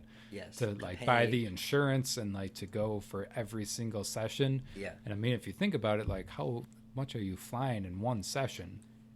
Probably not that long. I mean, it takes what, 2 hours to get from here to Atlanta, Yeah. and they're just staying around Wisconsin. So like Seriously. maybe they're flying for an hour, just doing a big loop or something. I have no idea. That's crazy. But yeah, I mean, put in work, and I mean, obviously you want to make sure that this person is an expert. Yeah. By the time you let them off on their own, like go fly this hundreds, if not millions of dollars worth of transportation. Yeah. For real. Especially if you have other passengers as well. I can't even imagine if That that's I like don't, I wouldn't be ready for a that. different class of pilot's license. Who knows? That's exactly. Yeah, I get a dude log even more hours. Exactly. I don't know. It does sound fun to be able to learn how to fly a plane. I do see these guys that I was just driving like from West Bend to Madison, and there's these guys that are over crops, and he's doing like figure eights and shit, like Oh, dang. spraying the Oh, like the pesticides or just for their fields. fertilizers. Yeah. And this guy was doing some crazy like up and down. He's like whipping it Oh, he's probably having the time of because his life. he's like good at it or whatever, and he's like swooping over the road, kind of low. I was like, don't hit my shit, but it was. I'm like, well, do you need pilot's license for that? Like, probably. Whether they're doing it or not, I don't know. Would assume so. But it was a small plane, man. It was like a one-seater, like real small. Yeah. See, and that's what I wonder is if, you know, based on your license, are you able to fly at different altitudes and able to fly different aircrafts? Probably. So, Probably. like, if I went you gotta and pay to test and do shit. right, I would right, think. I would think as well, because like if I went and like drove a little biplane, for instance, Yeah. like I can't go to Midwest Express, the airport, Yeah. or whatever, and like fly a Boeing. You know what I mean? Like Yes. that. Those Yeah, two yeah. have to be Very different. But Yeah, crazy. no, I remember joking with Conrad Merkel. Yeah. I remember joking with him, and like our goal in life was to obtain every single license available and be able to drive every single mode of transportation. Yeah, get your boating license, get your ATV, your dirt or your motorcycle, all that shit. Be able to drive a semi, get your CDL or whatever that one is. Helicopters, buses, license, helicopters, pilots yeah. license, commercial airline jet license. For real, that'd be cool. It would be cool, but no Submarine. That's submarine. one. That one can't You know even who imagine. you know who I who heard you need to can- know to get You know that who I one. heard is certified as a submarine operator? Who's that? Ghislaine Maxwell, I which is the Epstein lady. would not doubt that. Because and I guess there's like tunnels and something underneath the islands, so she can easily smuggle like children in, people in, dignitaries. I have heard that same thing as well. Yeah. I have also heard, and I'm not sure if this is completely accurate, but somebody owns an island right next to theirs, I know. by the name of Joe Biden, Yeah. and He bought it he from his has brother? something like that. Yeah. And he has a submarine docking station, I guess. I don't even know what you want to call it. Dude. Right next to it, and it's I just saw like, the well, wait a article. minute, hold on. Like, this sounds like some like evil, like Lair. evil lair, exactly, like Dr. Evil type of thing. Yeah, right. Yeah. But Submarine. yeah, it was really kind of like, well, wait a minute, and then all the flight logs and everything that's going on with that whole situation, which is strange because I haven't heard much about it. And I guess I haven't done my research on it either, but Much about the flight I thought logs. that, well, I know about the flight logs, but I thought that she was going to trial. She is, but it's not for a couple months. It's Okay. going to be in 2021, I believe.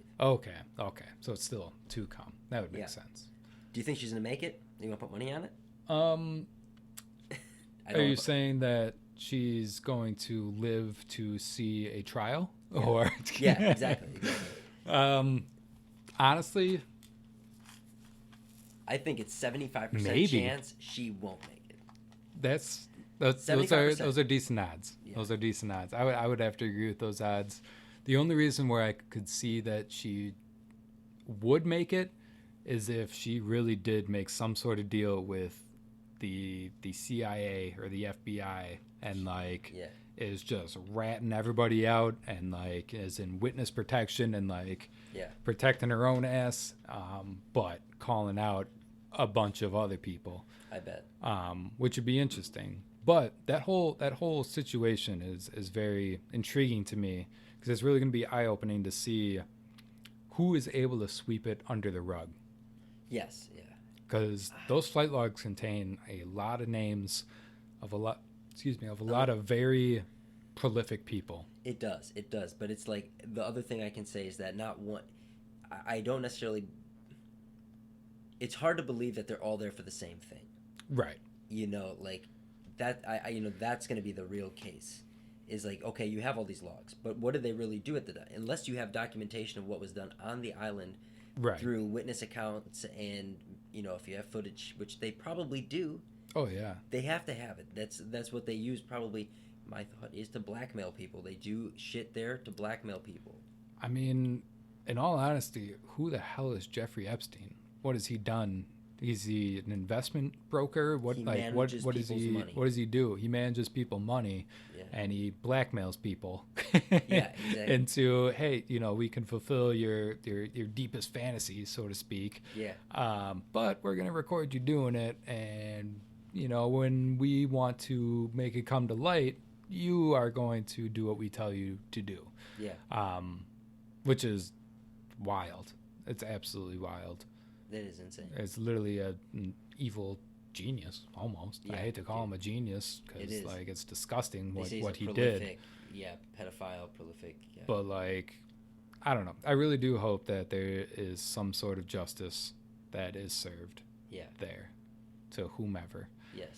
I'm really happy that this is like something that is giving me hope that there will be justice. Yeah. The only other thing is that there's so much other shit that needs to be fixed in the world right now too, that it's hard to be like that it's the only thing that matters. You know, it's like it is because it's so fucked up. Right. And it does. It really does. I'm cool with that being on the forefront. Oh, yeah. Let's get our shit together right now with stuff. But again, if it's all used to take them down so they can make swift change after they're taken down, right, then we'll be good. The public, I think, is though like getting more and more restless, so that when you show them some stuff, they'll be like, "That's great, but fix our shit right now." Right. You know. No, and it's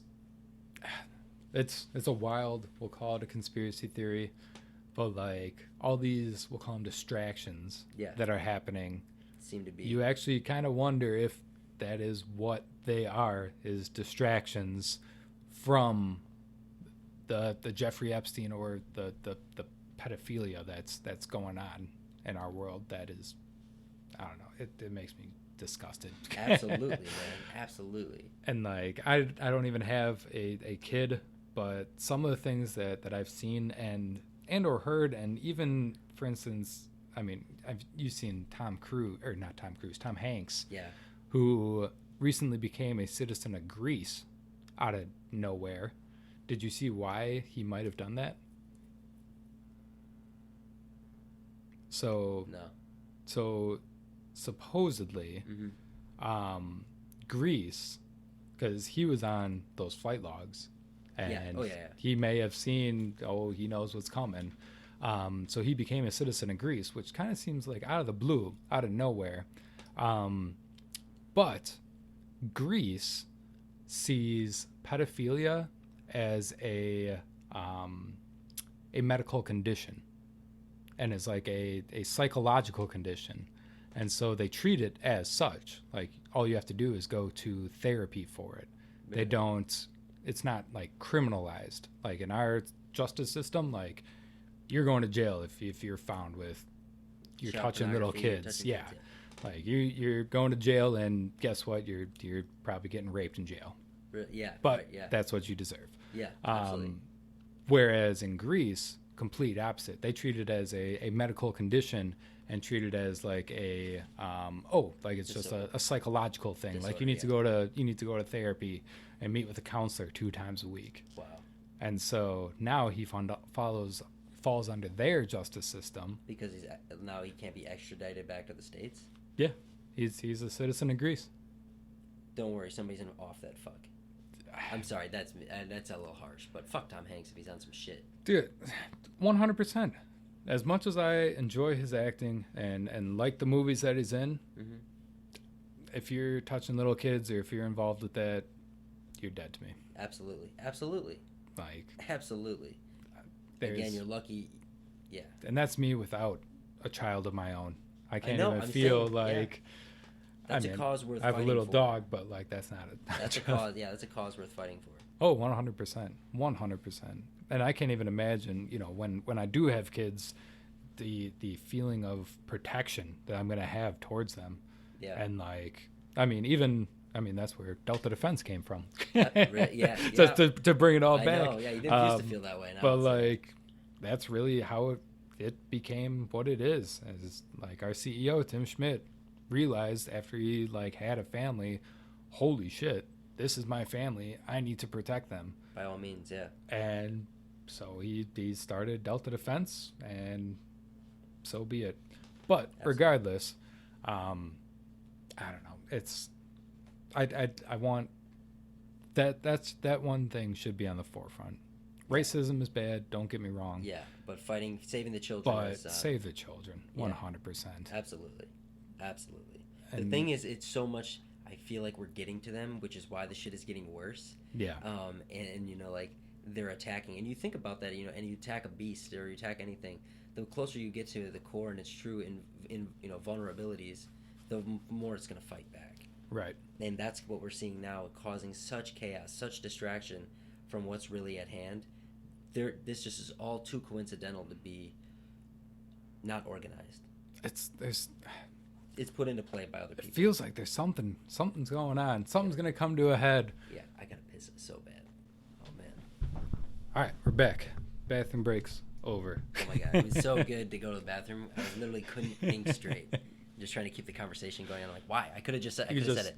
Yeah, you can I get up thought at any time. I did that. We have the power. I thought the bathroom was occupied. I thought Kyle was in the bathroom the whole time, and I was just waiting. I know. Was holding, and I was like, oh man, he's really in there. But I'm not gonna bother him. We're fine. But yes, for those of you listening, Kyle is doing better. He just got a little sick. I don't think he ate anything for dinner. But yes, he wasn't feeling good. Happens to the best of us. For those who know. But he did promise to be back on in a future episode, so stay tuned for that. But while I have Max, there are a few things that I do want to talk about. So for those of you who may not know Max, and maybe I'll let you give a little spiel about this, but he has been working and kind of owns his own clothing line, and I think you run it with friends. Yeah. And it's really, I mean, you started it when? Back in like high school? No, I guess it technically Ish, it had its roots in high school. Kind of evolved from there. Yeah. It's Give us a breakdown. Give us a from history. From the history? All right, yeah. So Ebon Wolf is a clothing brand that I started with my friend Andrew Parrish and my other friend. It started out with Andrew and I. And Josh Bell is now a part of it too, who is another friend of ours from our same high school, our same school group. And he came out a little bit later. But in high school, Andrew and I were just like, I saw all these people in student council, homecoming. Everybody had a new shirt. Everyone had like a different t-shirt. And I was like, it's true. Man, like, where are they getting all these shirts? They only got them for like, maybe 80 people. Like, it's not really that much. And I'm like, and they're fucking terrible. Right. But I'm like, if they could do it, then I'm like, we could do it. That's They're gonna using be Microsoft Paint to design the logo. Yeah, exactly. I've been in What those was the one clubs. at I've elementary? done it myself. What was the one at elementary? Is like the kids art one? Like, what was that? I didn't go to elementary school. Oh, dude, no. Where'd you go? I went to St. Agnes, which is right up here in Butler, like one town over. Weirdly enough. Got you. Dude, who else was it from St. Agnes? Just like one other person. That went to From our Germantown. That went to Germantown. Tabitha Ruska. Wow, that is a fucking... I wouldn't have guessed that. Yeah. That's all I'll say. I think she might have been the only one. Everyone else came from like a different... Well, everybody else went to Hamilton. Is that it? In Sussex. Okay. That's kind of the school zone in this area. Gotcha. But yeah, I know. I lived in Germantown and my dad drove us, me and my brother, all the way down, dropped us off at school every single morning. St. Agnes. What a good dad. St. Agnes, and weird side story. We'll get back to Eben Rolf in a second. Weird side story. I don't know if I've said it on this podcast before or not, but I have my mark left at St. Agnes. Really?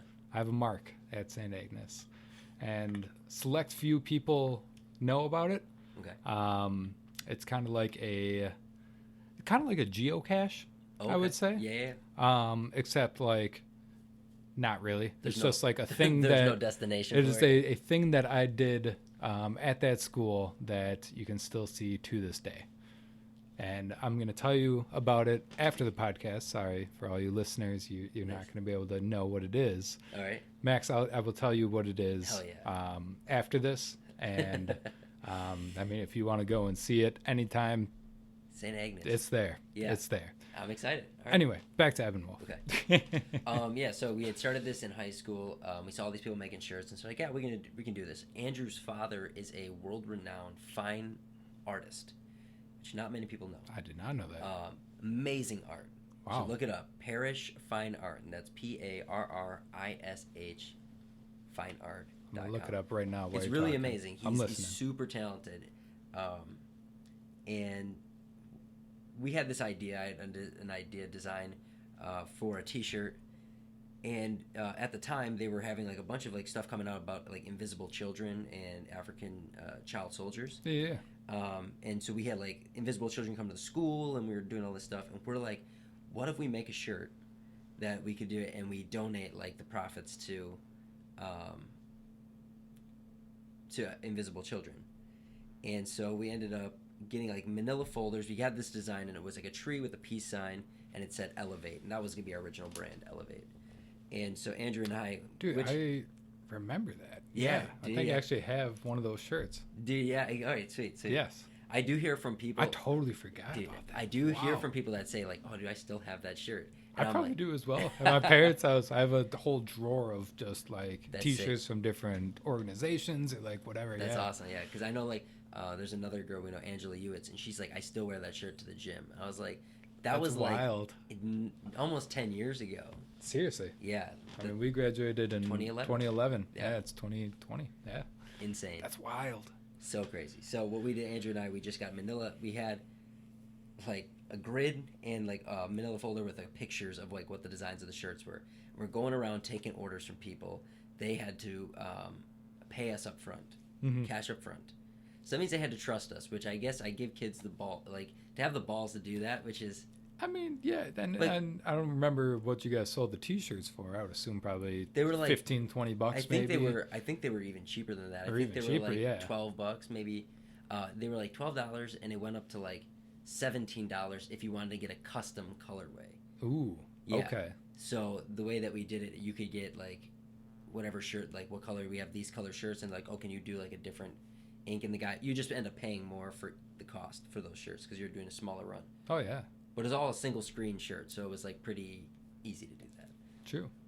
Dang, but still, I mean, back in the day, I mean, in high school, thinking back on it, I mean, if it was $12 or $15, that's kind of a lot of money. Yeah, That's for just high school like kids that were like, to sure, have, yeah. But we were donating money to the Invisible Children, so that helped. So that's, yeah, I will yeah. say, you know, as a power move to do this, because we donated, they did announce it like on like the loudspeakers, True. and teachers helped promote it as well, and so that really helped. So I thank you to everybody who helped out. I'm glad it went to a good cause. True. And it really gave me and Andrew and I the rush of like what it meant to like have a brand and like do that. It was Hell so yeah. fun, you know, to be able to manage this and see how excited people were about something we were doing. Right. I mean, to create something To that create somebody something. wants. And they like that's- they like the create what you That's created. business, man. And the idea. And that's awesome. yeah, so that was a really cool thing. And then we went to college and stuff, or everybody went their own ways, and basically went through college. And then when we got out of college, we reconvened and we're like, man, I want to create something again. You know, I want to do something now that I have this free time on my hands. Yeah. After work or whatever, you know, I want to be able to make something of my own. Yeah.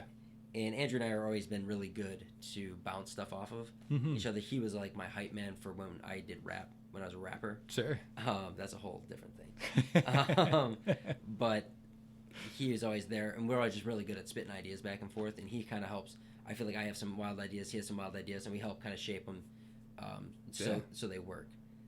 Maybe, I don't know, we're going to figure that out. It's still a dynamic that has to be worked on. Fair. That's still cool though that like you have that dynamic. Absolutely. Like, it's there. You know Absolutely. what I mean? Like I think I get being able to bounce ideas off each other. Or, Yeah. You know, I'm sure you guys speak super freely about like that, hate that. No, you think it is. Really? Andrew's, I guess in a way, I wish it was easy for me to say. It's Andrew that's fucking sensitive, and I don't care if he hears Andrew. it. I don't care if he hears it because Andrew it's true. called I'll out. say this to his face, yeah. But I'm also sensitive too. I feel like Well, sure. I am the same way. So Well, sure. I can't really criticize him too much, but at the same time, it's good to have somebody to bounce ideas off of. I feel like I have a lot, but it's good to know like what are they excited about. Oh, I yeah. always love that idea of when I pitch an idea to somebody, and they They're can just give me like, that feedback. like, fuck I know yeah, I shouldn't let's listen to do just this. one person, but Right. at the same time, I'm also like, it's good just to get that immediate reaction, and it helps me prioritize what things I can do. Sure. I can say, all right, well, that's a good idea. People seem to like that, so. Yeah. Yeah, so we did that, got back together, and then we started just making clothes. We did hoodies and one-off stuff, and we were getting them. No, this is with the Eben Wolf. I'm sorry, I brand. didn't get to that. So yeah, then when we came back together after college, or after those 4 years or whatever, we decided we wanted to come up with a different brand. We were going to go Elevate. Andrew had been bouncing ideas off me for a name, and he wanted to go with Ebb and Flow. And I was like, that's cool. Like but a river? Yeah, like Ebb and Flow. I thought that was cool. Yeah. And we were thinking about it, and we're like sitting on it. I'm like, yeah, I really like that idea. He just thrown that out there at probably way before we even actually got back from school. Like that was an idea when I was still in college. Yeah. And either way, he And were you guys going to separate colleges? he never went to college. He never went to Andrew, college. Andrew Okay. did some. Andrew is a great person to have on this show. I will come back Sure. here to help. I'll have to with reach that. out to him. Dude, he has the wildest stories of him in Chicago. Oh my God. He would love this, honestly. He's got some... Andrew, that dude heads is up. a survivor. It's I'm crazy. reaching out. That'd be a good episode. Hell yeah. Um, That's cool. Because yes. you went to Madison, right? So yeah, I went to Madison for business. Right. And entrepreneurship at that. Nice. Which I realized was a fucking stupid choice for a major, because I'm like, shit, I should have learned a skill or something. Entrepreneurship, they're just like, do you have it in you? Like, and that's it. Like it's like 100% you, and they just kind of say, But what's wild? you basically have professors you can talk your ideas to, and they'll help you workshop. Right. But what's wild is that, I mean, that's the most successful people that come out of that. Yes, yeah. You know what I mean? Absolutely. Entrepreneurs are I mean, if you have that idea and are dedicated, do you have what it's in it, what it's in you?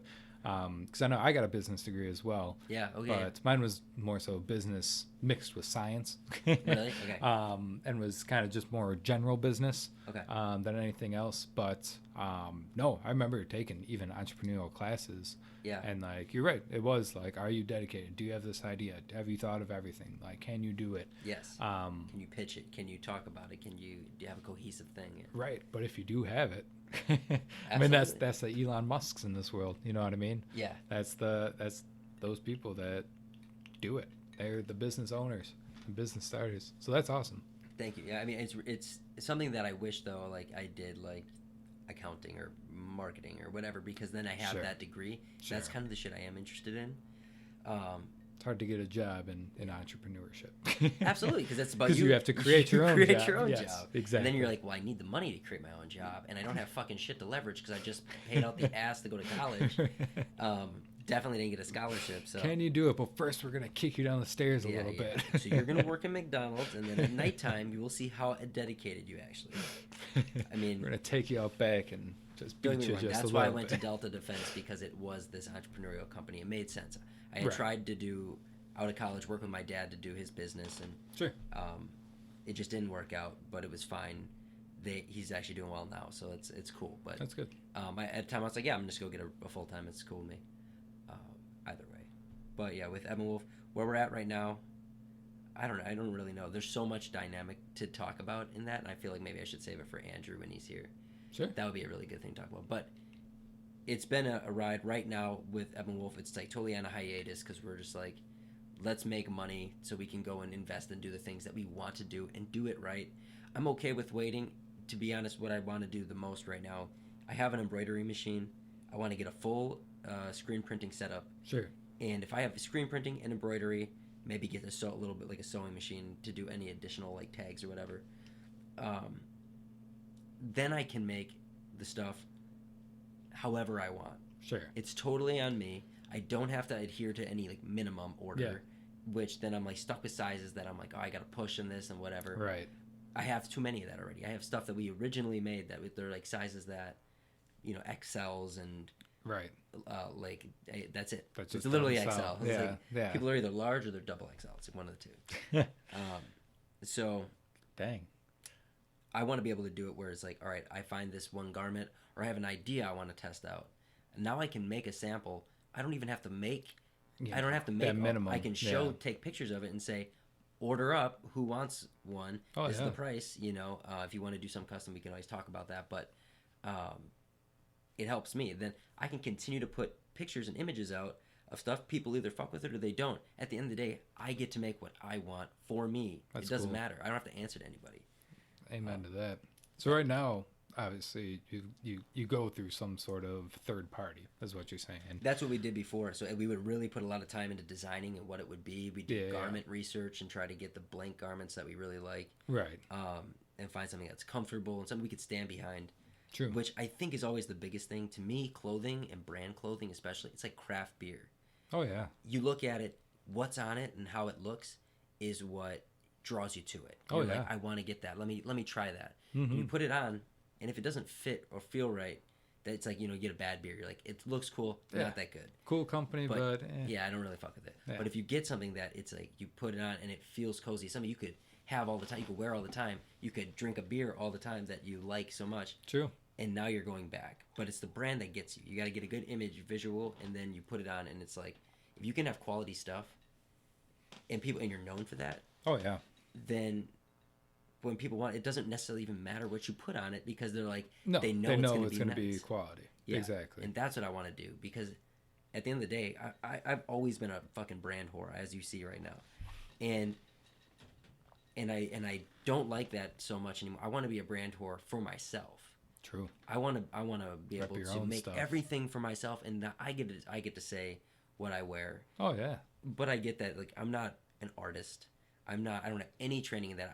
I can't draw for shit. Sure.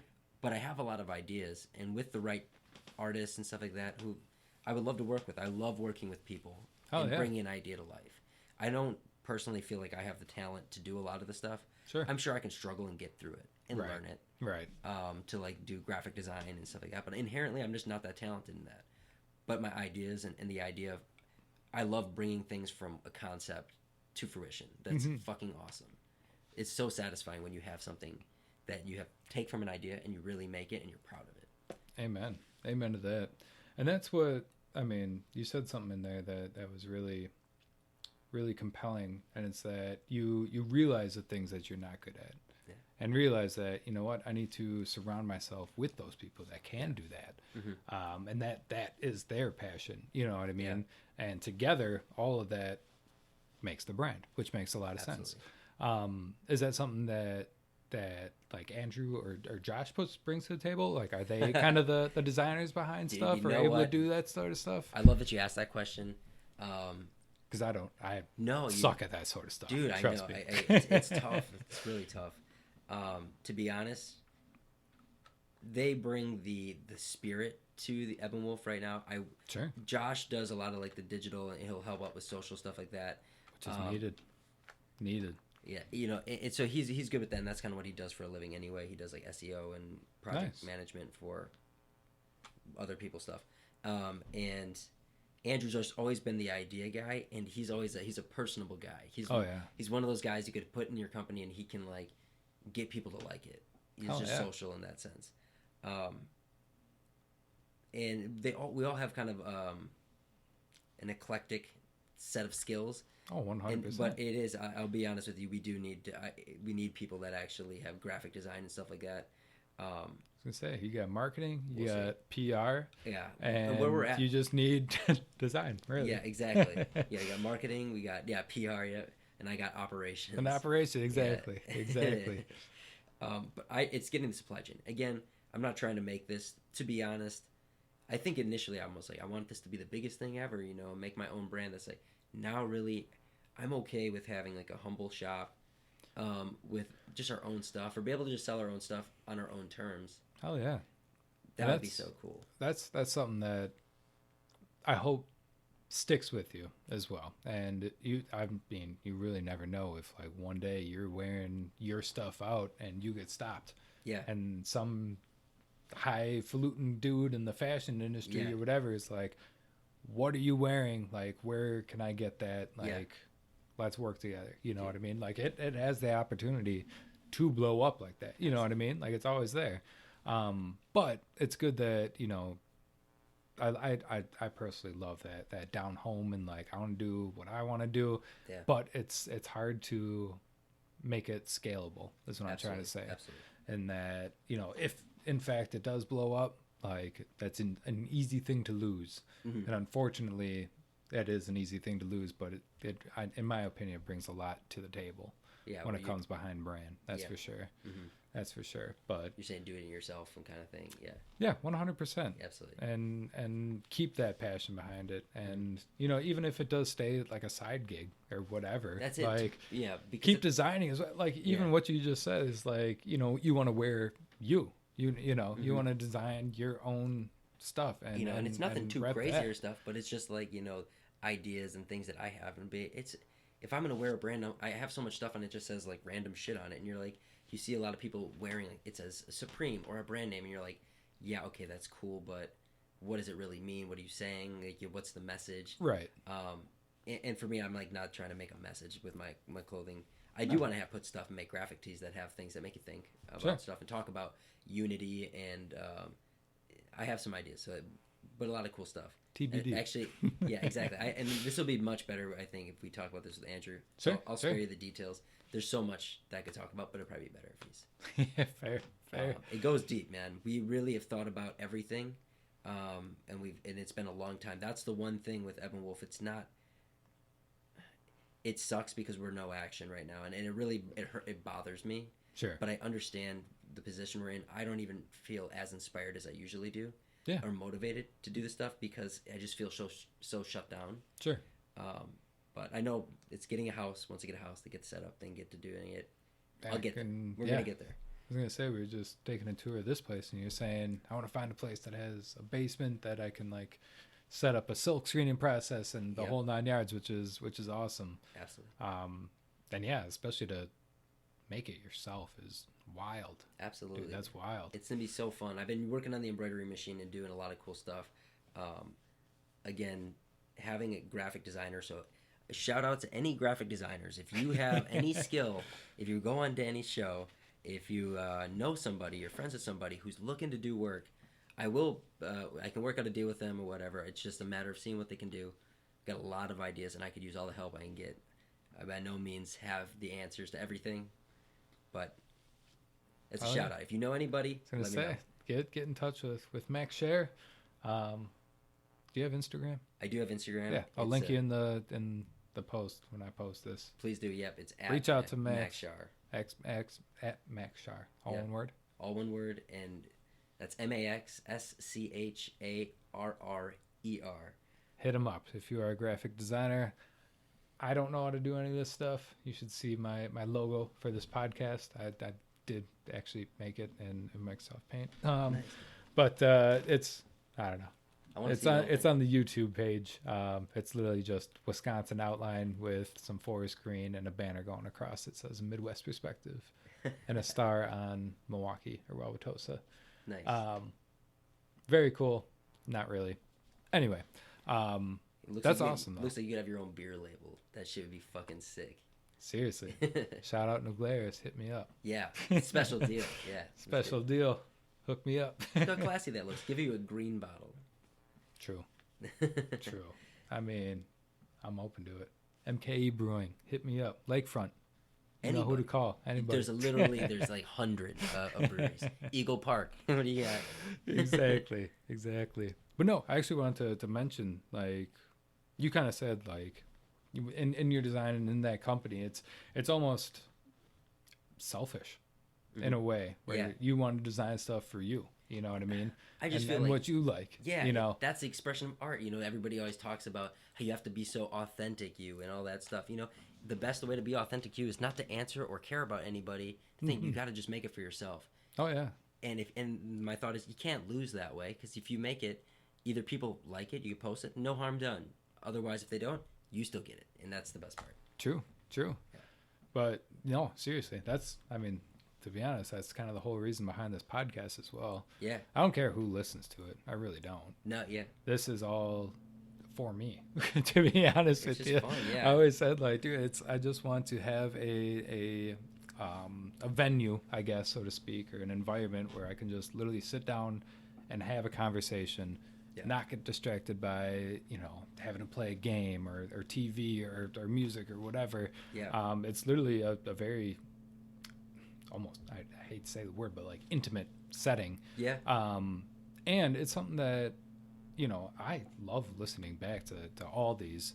And to be honest with you, I'm looking out for future Danny, who's, going to be 50 some years old or 60 or who knows where I'm going to be. And like, I can actually listen back to these and be like, dude, these were my friends. These are the people that like I surrounded myself with or surrounded myself around. To be and honest, like, that's really, I don't know. That's not touching. I feel like that's true though.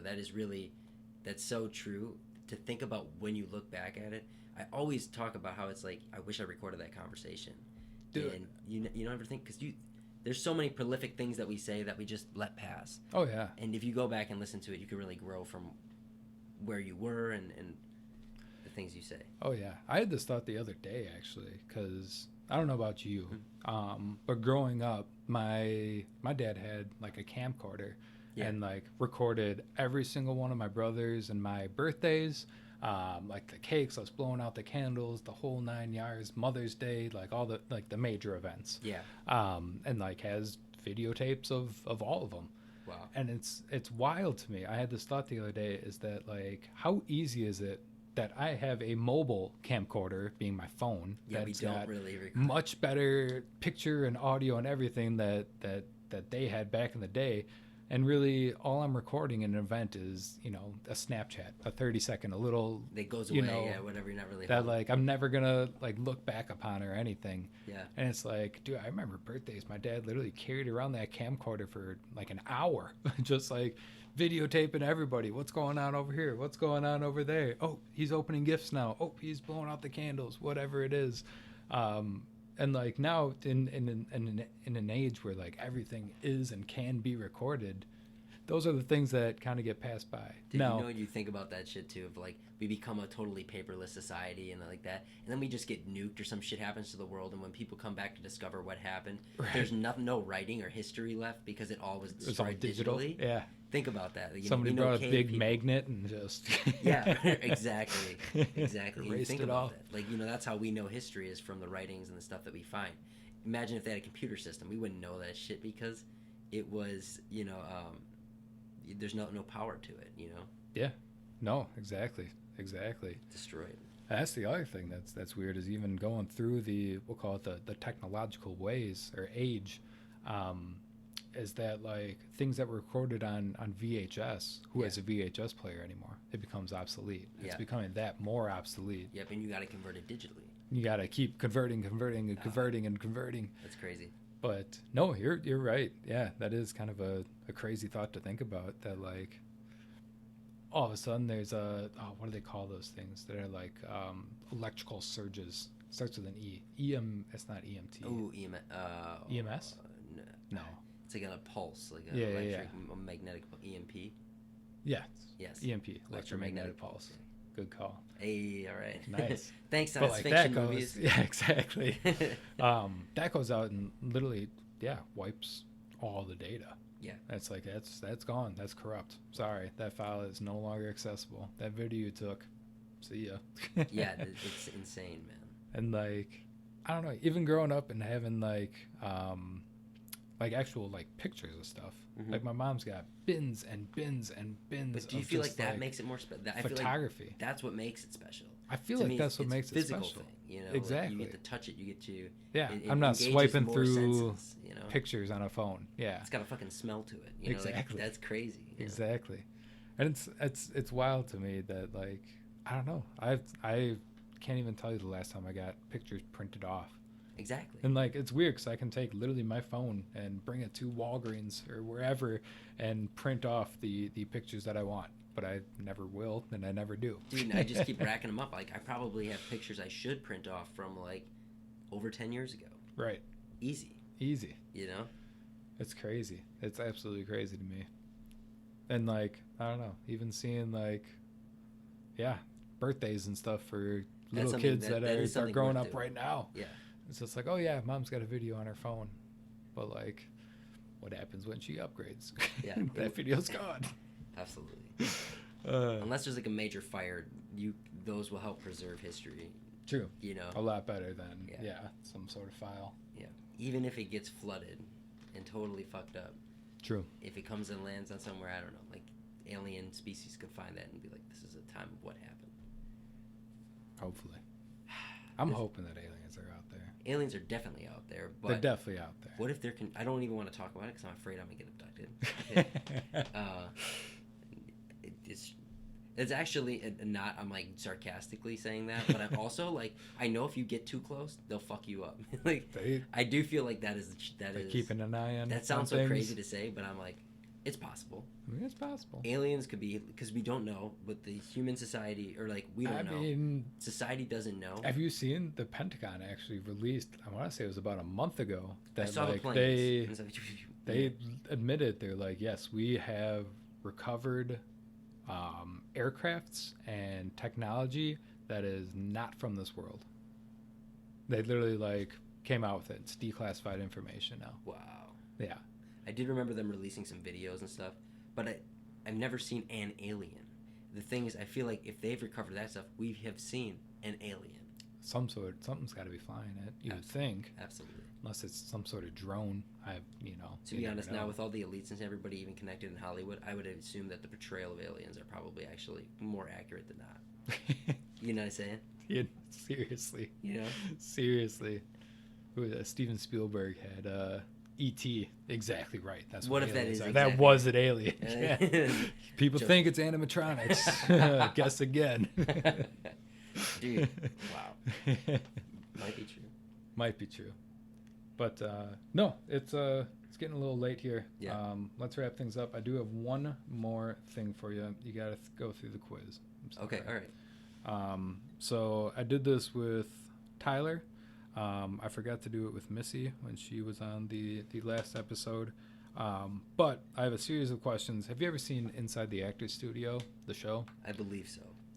So there is I can't think of the host name off the top of my head. Guy with the dark hair, kind of like real, kind of stern looking dude. Yes. Yeah, okay. Yes. Yeah, so he interviews, obviously, celebrities. It's a Yep. real kind of like this Prestigious, intimate environment. There's usually a crowd. It's at some college, I think.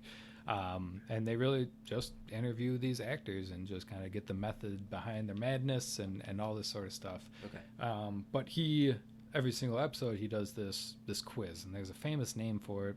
I can't think of it off the top of my head, but it's just a series of questions. Some of them are some like quick hitters. You can just like answer. Some of them are a little more thought-provoking, so Yeah. don't feel rushed Okay. to answer them or anything like that. I have 18 questions for you. Okay, yeah. All right. But let's do it. I really do feel like it really paints a picture of who is Max Scher. This is good. I mean, maybe I need to know. I need to see who I am. So we'll go through it. All right. Are you ready? I'm ready. Number 1. What is your favorite word?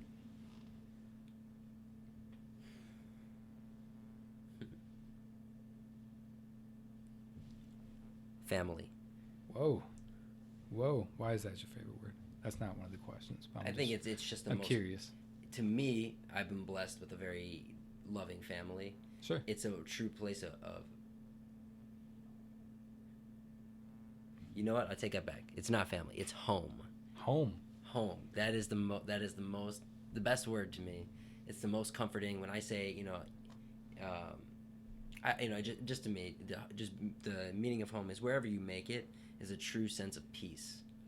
I guess but that's how I feel. It's like when you're there, you can be truly comfortable, be truly yourself. Whether it's a safe space or not, but if you can say this place is home, somewhere is home, how important, how beautiful is that? Dude, that's one of the 3 essential items you need in this life. Absolutely. Is shelter, food, and water. Yep. Yeah. And if you have that shelter, and especially someplace that you can call home, Because that's what I'm saying. home has a different touch to it. That's like what I'm that. saying. I like that. Oh, it's a my lot. apartment or whatever like that, or whatever. When you have Right. your home, But I'm home. that's like the real. I like that. I like that a lot. Inverse of that, what is your least favorite word?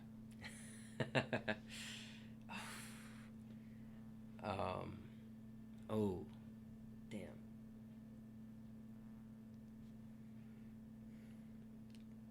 What's your least favorite word? Did you go through this quiz? So I've never answered these live or like Oh, okay. in public or whatever. Oh, well, we can wait. We can do a whole series on it. But my favorite word, I actually, now that I think about it, I don't know what that one is. My least favorite word is grotto. I don't like that word. You don't like grotto? I don't know why. Why don't but you like grotto? that word always just kind of like, don't say that word. That's hilarious. We actually, one of our hoodies, the color was grotto. Grotto? Fair. That's Fair. hilarious. I don't know why. It's not that I don't like grottos, like the actual Can I thing. give my least favorite way of pronunciation of a word? Well, that's why I don't like it, I think. It's Grotto. just, it's Grotto. like a dirty grotto. Yeah. That's a good one. I like. I hate when people say grocery. I'm like, get the fuck out of here with Grocery? your grocery. Go to the grocery store. And I had like teachers that said that. And I was like, you think you're so fucking high and mighty? You're all better than me? How do you say it? Grocery. Grocery. Yeah. That's what I say. It's like a normal wonder fucking if- person. Is that like you think that's like a Midwest accent thing? A grocery. Like how we can't say bag? Yeah, or yeah. like whatever other words that No, supposedly we can't say, right? Even though feel I like- feel like we're the ones who are right. Yeah, exactly. I feel like in mainstream media they say grocery store. Grocery. Yeah, grocery. Grocery. It's grocery, and I was like, Grocery. I just hate that sound. It's too pitchy for me. Mm. It's too airy. I don't think. So Grocery. that's Damn. probably my favorite. That's my least. That is hands down my least favorite. If Like we're going to bad pronunciation. pronunciation. Sure, sure. What's your least favorite, I guess, definition? Of a word. Oh man, it would probably. There's so many. I would have a new answer for you literally every time I'm here. Fair. We'll skip it then. Okay. Cool. Number 3. What is the last book that you read? And or are Yeah, the currently last reading? book that I read, I'm reading right now. One I had started reading and I have to get back into it. Is the Emperor Wears No Clothes, Oh, sure. and it's the all about cannabis and the movement. I've and the heard about legalization. it, but I've never read it. Yeah. Super expensive on fucking Amazon for a paperback. I was like, holy Really? shit! Yeah, Dang. it was like $45 Wow. for not a very big book. Wow. Paperback. And it's a very thorough history of cannabis in the world and why it should be legal and the health benefits and stuff like that. So I need to get into it. I want to read it. I'm just so interested, and that's again like part of the conspiracy stuff where they're holding it back from us. Sure. They're not legalizing it because big pharma and all that shit. Like, Oh, 100%. they know it can do all that good shit. Oh, yeah. It can fix all this stuff and it ails, and it's an ancient thing. It's been around forever. So I want to know about it so I can speak from an educated point of view. So that's my That's awesome. Yeah. That's very cool. Cool. Yeah. What is the last movie that you saw? last movie. Recently, I had seen it before, but the last movie I saw was the 1985 Clue, Really? and it's on Prime. Yeah. Honestly, I don't know when was the last time you saw that movie. Have you ever seen I it? don't think I've ever seen it. I've seen it on. It is absolutely hysterical. It is the best Really? thing I've ever seen. I think it's aged. I used to watch it as a kid all the time. Dang. And now as an adult, I appreciate it so much more. It's gonna be the perfect thing to watch like right before Halloween and stuff like that. But watch it. It's so good, dude. Dang. It aged so well. I'm like, it's one of my favorite movies right now. Clue. I think I'll have to watch that. Cause, it's so much fun because everyone plays the game, so you know it. Right. The way they do it is outstanding. It's one. Really? The movie is more fun than the game. That's cool. Have you ever seen Knives Out? I did. Just Kyle was watching it, and I caught the end of it, but I had seen it in theaters. You did? I did like What it. did you think about it? You liked I it? need to see it again. I didn't like it so much in the theaters because I felt like I was like, the way they present the story Sure. was a little off-putting to me at first, but now watching it again, it's another homey movie. It's just like it feels fun to watch. Mm-hmm. I just like Daniel Craig. He's just like, I do declare. And you're just like, this guy. Playing a Southerner. Yeah. Out of so nowhere. It's weird. like, whoa, wait a minute. That's James Bond. That's not. Wait. Exactly. It's so weird. So, but yeah, you like the movie?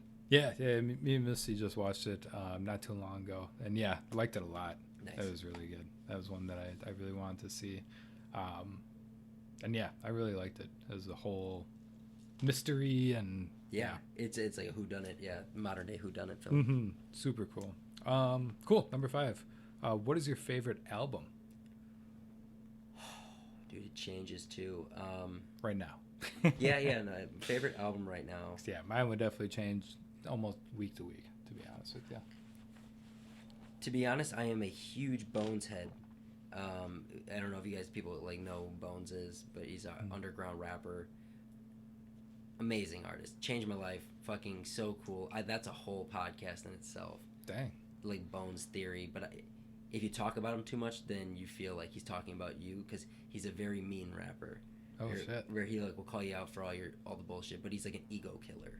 When you listen to his music, it's rap and it's hard, but he's this like white bummy like they call him Dead Boy, like is his thing. He plays this. It's so insane. It's one of those you can listen to it and just at face value what it is. His music is very diverse. It's like rap and singing song. He does kind of like his Blink 182 style. Sure. He changes his style all the time. It's just continuously evolving. Yeah. That's why it's so impressive and it's still good every time. And so my favorite album would be one that he just released. It's called Remains, featuring him and one of his producers, Lyson. It's so good. It has music to it that is it's like gangster, but it's so creative. Mm-hmm. Hands down, one of my favorite albums out right now. Damn.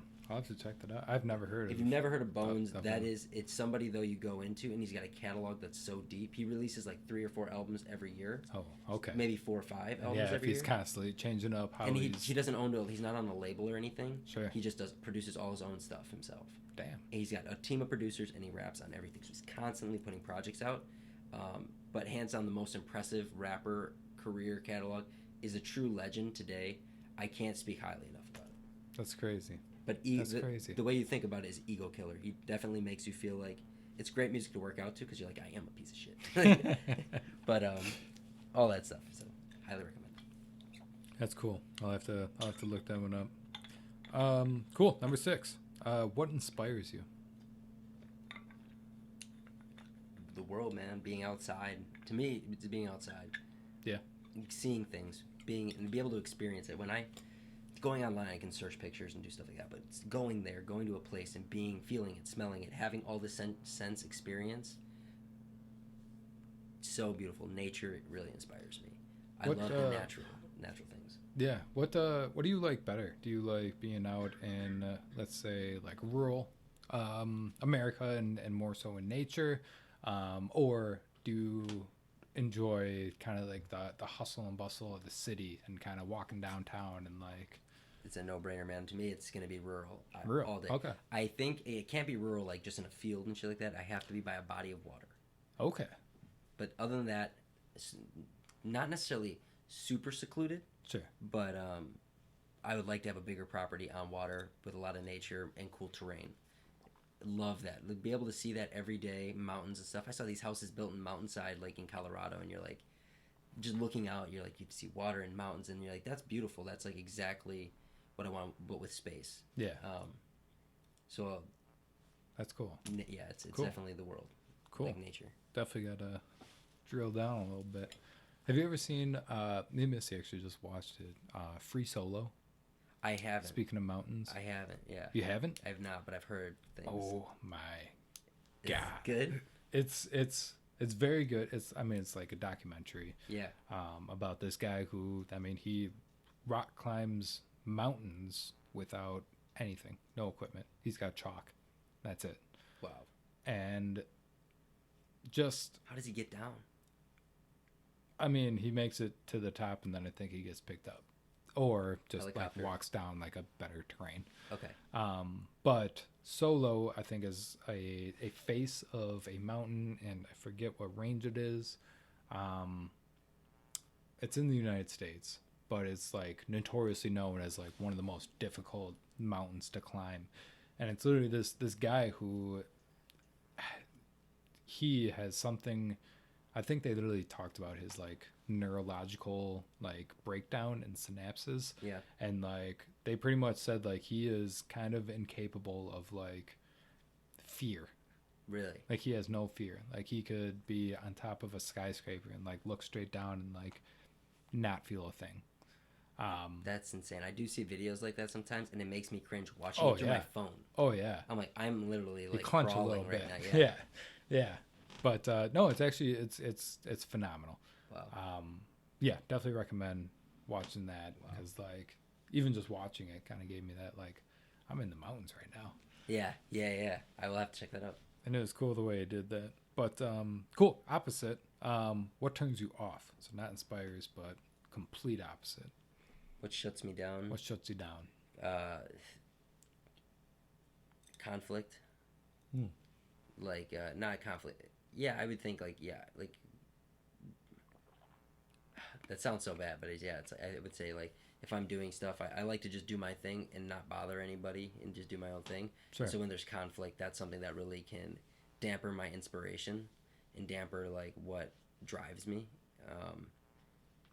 Because I like finding peace. That's like always my thing. Mm-hmm.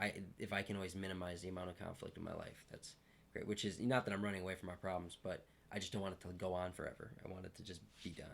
Yeah. So you don't like conflict without resolution. Exactly. That's pretty much. I don't like to fight just to fight, man. Let's figure this shit out and fix it. I don't want to deal with it Amen. like that. Yeah. Amen. Cool. What's your favorite curse word? Curse word. Oh, my favorite curse word. I mean, it's what I say most frequently is fuck, but I mean, fuck's a good one. fuck's a good one. It's just so versatile. It is very versatile. Um, Fits in almost any situation. You want to come on a little stronger? Just say it's fucking. And just yeah, come on yeah. hard, I, you know? I wouldn't be anywhere if I didn't have the word fuck. I would be. I don't know. Like, yeah, it is the one word I can use to literally. It's one word I channel so much emotion through. Oh yeah. Isn't that wild? It is crazy. It's the only It's a word. curse It's word, the only too. word that I It's can. a bad word. But if they told you fuck, fuck is not a bad word, would you use it? Like, you know what I'm saying? Like, what would it be? True. What would it mean if it wasn't a bad word? That's true. That is very true. Yeah, that's like so insane. Got to call up Webster. Yeah. What's the dictionary entry for this one? Cool. What noise or sound do you like most? Waves, water, like a river probably. River, a babbling, Any body of water, man. I'm telling you, but it has to be like moving body of water. a babbling brook, Babbling brook. babbling brook. No, that is a good sound. That is, yeah, especially on the ocean. Oh my god, best thing ever, man.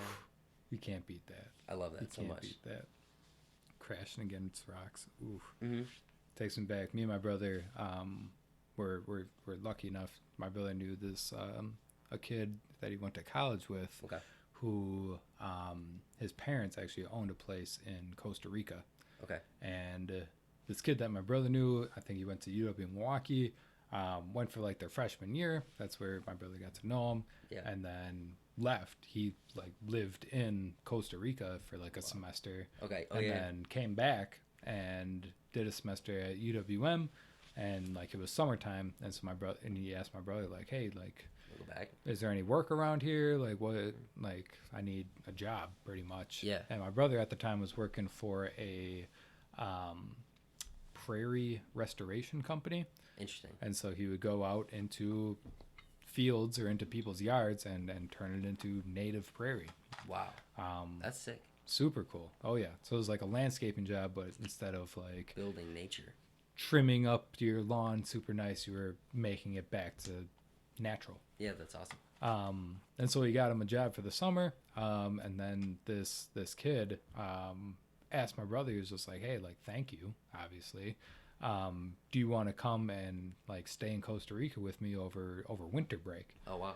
And my brother was just like, yeah, 100%. Yeah. But only if I can bring my brother. And so he brought me along. Yeah. And so we got to live in Costa Rica That's crazy. for like a month. That's sick. Was it and- good? Was it fun? Oh, it was phenomenal. It was absolutely phenomenal. That these people's house, I won't give away their name or Yeah. who they are specifically, but it was a mansion, What? like Wow. in Costa Rica, like gated community, like guy with a shotgun at the gate, and Wow. like it was stunning. That's Absolutely insane, stunning. bro. They had this second floor balcony. So I guess I wouldn't say it was a mansion by any means. Sure. I think there was But probably it's large for the house. 3 or 4 bedrooms, a living room, a kitchen, balconies. It's like a really nice house. Gorgeous house. Yeah. But they had the second floor balcony that was all like just faced out into the jungle pretty much. Yeah. And they just had hammocks just hanging from the ceiling, probably like 4 or 5 of them. Wow. And then like these big lounge chairs like all around as well. And we would literally like spend the afternoon just out there reading books, talking, Lounging. just Yeah. lounging. Yeah. Seeing monkeys and nature and shit, just like That's out. crazy. Yeah, it was wild. And Costa Rica, if you ever have the chance to go there, That's a good place. recommend. Absolutely. 100%. I'll definitely check it out. Like I need to do even going to like restaurants, like you would order like a smoothie, that'd be like their specialty drink or whatever, and you'd literally see like the chef or whoever's making the food like walk around and just like huck a mango off a tree and like put it into the blender. Really? It's like it was that fresh, and like that's just how they did it. That's fucking dope. So it was cool. That's It was super definitely cool. cool. Beautiful beaches. Highly recommend. Wow. Sold. Yes. You got 2 places now: Elkhart Lake and Costa Rica. Elkhart Lake, Costa Rica. What was the last question? What sound or noise do you love? Love ocean. Yep. Water. What is the opposite? Yep. What sound or noise do you hate? Nails on chalkboard. Ooh, nails on chalkboard, classic. I know. I wish I had a better one. I do. There are better ones, but that's good for now. I actually don't mind nails on chalkboard. What? You can give me a screech. That's fine. I don't really hear well. Well, there you go. Yeah, right. There you go. I'm just kidding. It helps that I'm deaf. That's it. For real. It helps that I can't hear it. No, I actually don't mind it. Wow. I don't know what my you least favorite noise would be. Probably horns. I don't like Car horns. car horns. Yeah, you're Don't right. honk at Ah, me. yeah, that's it. That's just Honks are worse than sirens. 100%. 100%. They're more startling. Exactly. Why are you honking? Yeah, exactly. You're not going anywhere. My faster. girlfriend, she always says, she's like, you gotta honk. There should be 2 horns on a car. It should be one should be the aggressive like honk horn. The other one should be like, hey buddy, hey pal. Her one's like, go guy. All Yeah, right, one's come like, on. you're fucking up right now, and then the other one is just like, hey man, I just like, Hey, you're up. You see this? Yeah. It turned green. That's what it means. I don't know how that sounds, but we gotta figure that out. For real. That's talk about $1 million idea right there. There's got to be some. Imagine you have cars that are Bluetooth hooked up to each other. And you can just like hit a button and it just sends a signal to their car, so you're not honking in traffic. For real. You're honking to them directly, being like, "Hey, Hey, guy. green light." You Yeah. seen this? Although they could probably just make cars that can notice it's a green light and it's like, "Hey, Just fucker." go. Yeah. It just moves for you. Yeah. That's it. Cool. Next one. Number 11. 11 out of 18. Over halfway. What Nice. profession other than your own would you like to attempt? Clothing brand, like full on, and just do that all the way. Does that count? I don't know. Fair. If it has to be totally separate of what I'm not doing now, it'd probably be like a martial arts instructor. That's dope. I would What kind want to of do Hollywood until I learned about Hollywood, and I'm like, fuck Hollywood. I remember. Yeah, you do martial arts. Yeah. Or you have done. Do you keep up with it? It's been tough with quarantine, but Sure. I've been doing martial arts for so long. It's What crazy. is the Style? discipline or style? Yeah. Yeah. Most recently, I've been doing Hung Gar Kung Fu for since I was in senior in high school. Damn. Yeah, and I've been doing it pretty consistently, but it's great because it's open hand form and also weapons. So we got a lot of practice implement weapons. So I got like a long straight sword, double-edged straight sword. I have a broadsword, Chinese broadsword, spear that actually is like a nice strong wax like spear. And this stuff isn't like light; it's like heavy duty stuff. It's Damn. not sharp, but it's all implement like practice weapons. Yeah. And then I got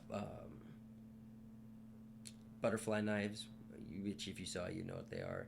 I got this thing's a guando, which is like a spear, and it has instead of a spear end, it's just like a big blade.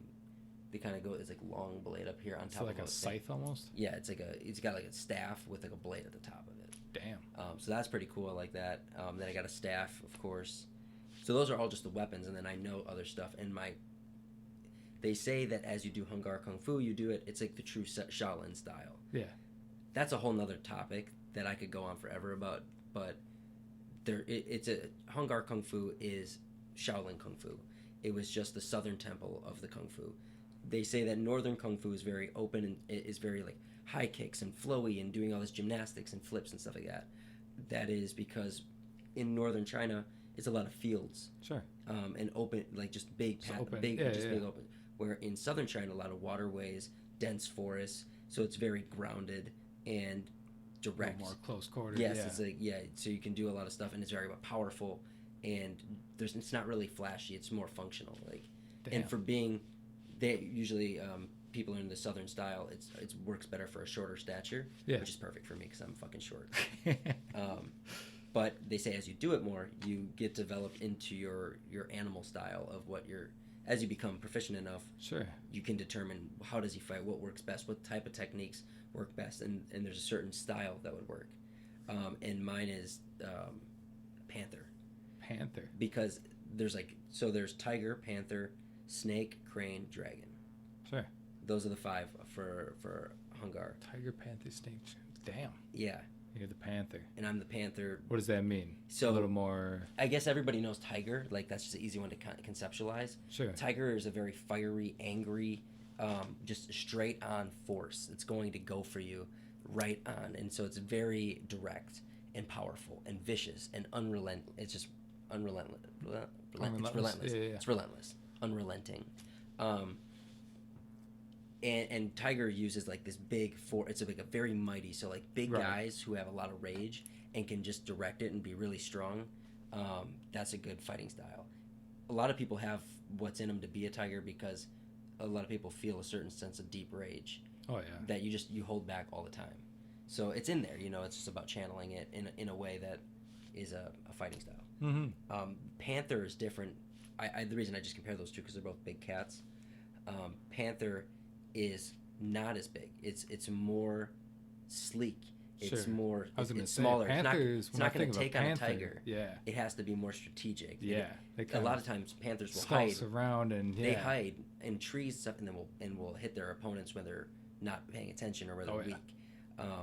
They have to play it smarter, but they're very fast and they hit simultaneously, and so it's not all about one haymaker because we know that a big guy's not going to take. A guy's not taking down. I'm not taking a massive guy down with one hit. Right. You got to go hit. Yeah, And you do all these things at one time. And Panther has different types of like fist styles and stuff like that. But it's very fast, very simultaneous, more strategic. Damn. And so that's why I fucking got the cheetah shoes. That's wild. Yeah. That's absolutely wild. Thanks. I am absolutely blown away right now. That's to awesome. be honest, There's with so you. much cool I've stuff. never heard of any of that. Really. That is so cool. I love it. I think that's why it stuck. I did a lot of martial arts in the past, but Yeah. Hungar I like so much because it has so much history. You watch all the old kung fu movies, which are just like corny, but they talk about the history Oh yeah. and stories from that time, and understanding that it's really been passed down and it's not that far. It's maybe like 10 generations removed from where, like, a little bit longer than that, but either way, it's been that far removed. But it's all passed down in word of mouth, and through teachings, but mainly word of mouth. Dang. There's only so much stuff written down. Right. My Sifu, my master, has done a really good job writing stuff down, but I feel very lucky to know it, and there's a lot of rich history. So I feel like if I had to do any other career, I'd be a martial art Hungar teacher because I want to help preserve the traditions of it. I know I'm a fucking gringo, and that it's like, like it's not my culture. Right. But I'm so fascinated by it, and as a lifestyle of a workout and just a metaphysical, all this stuff. It's really cool. That's It's awesome. like a lifestyle. That's awesome. Where do you go to do that, or how? We were doing it in did Brown Deer. I've been all over, man. We have like kind of like a not transient, but like like a traveling group. a traveling school. So we're always all over the place. But it's in Milwaukee. We were in Brown Deer Cool. right now. How'd you start into that, or like how'd you find it? I had been doing martial arts for a long time, and I was just like, man, I want to do weapons, man. I'm sick of it. And then I was looking it up, looking at all these different styles. For 5 years before that, I did capoeira, which is an African Brazilian like fighting martial art that's more like a gymnastic stance. Yeah. Super cool. I had doing backflips and stuff. I never thought I'd do that. I'm scared as shit to do like backflips. I still am to this day. I could never really pull it off, but handsprings, no hand cartwheel, all this stuff. Damn. Really fun. Have you ever? Sorry to interject. Have you ever played Tekken? Yes. Is that with like Eddie Goro. Yep. Yeah. All right. Exactly. It's like dancing. Yeah, like, exactly. Just grooving, but like And I saw that. whooping your ass. So I saw some guy do that in a video game, capoeira, and I was like, they were like, what fight style is he? He's capoeira. And I was like, I don't know how to say that word, and I don't know what that is. I'm like, I guess that's a fight. That's kind of cool. And so then I was looking up like martial arts, and then I was like, I really want to get into martial arts because I was playing a lot of violent video games, fighting games, Sure. and as a kid, and I just went on like all martial art types, and I was just reading through it, so I could say, oh, reading the descriptions, maybe I'll find something I like, and I'll just search that martial art Milwaukee and see what I find. Damn. And I did capoeira, and I ended up finding a group that I was with for 5 years doing that. That's wild. But then I wanted to do. They kind of like fizzled out too. Their following got low, and it was just martial arts is a really tough thing to keep going. Sure.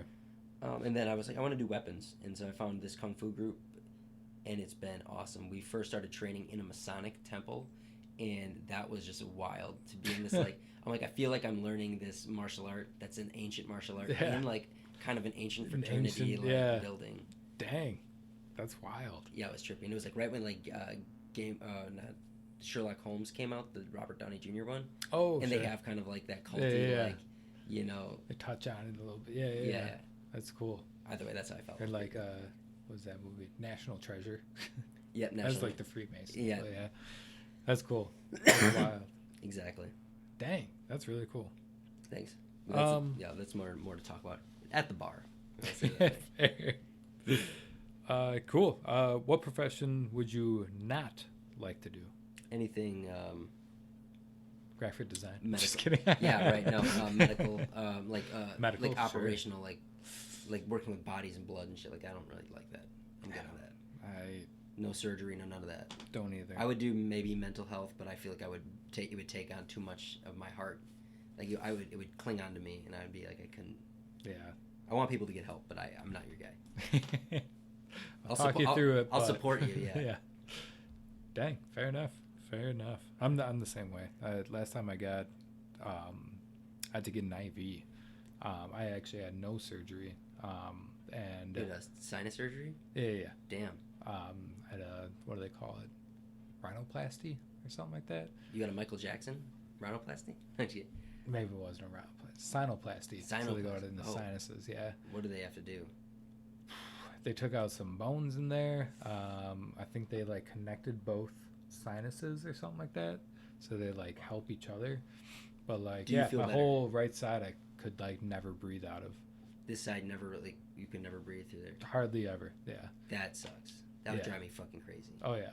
Like Oh my god. literally every single night it would like kind of like clog up, and like that was the thing, is like, yeah, it just closed. Really is what it was. And so Yeah. they like put some stents in there, opened it up, and like, wild. Wow. But yeah, feel 100% better. Can works breathe. great. Oh my god, you have no idea. The first like I'm being like, able yeah, to breathe, check, like, I mean, everybody knows the feeling going from like sick, having a cold, you're always stuffy, yeah. to like all of a sudden you feel better. You can like take deep breaths and like, I don't know, it's a great feeling. That's awesome. But yeah, that was the last time I had to get an IV, and I actually passed out. No way. I fainted. I can't look at needles. I No, can't look no. at like even Damn. getting like the flu shot or like giving blood. Holy like, shit. Ooh, That I'm sucks. lightheaded even thinking about it. Wow. I don't like to look at it. I'm like, you can do it, but it does freak me out at the very minute, like right as they're doing it. Oh, that's inside of me.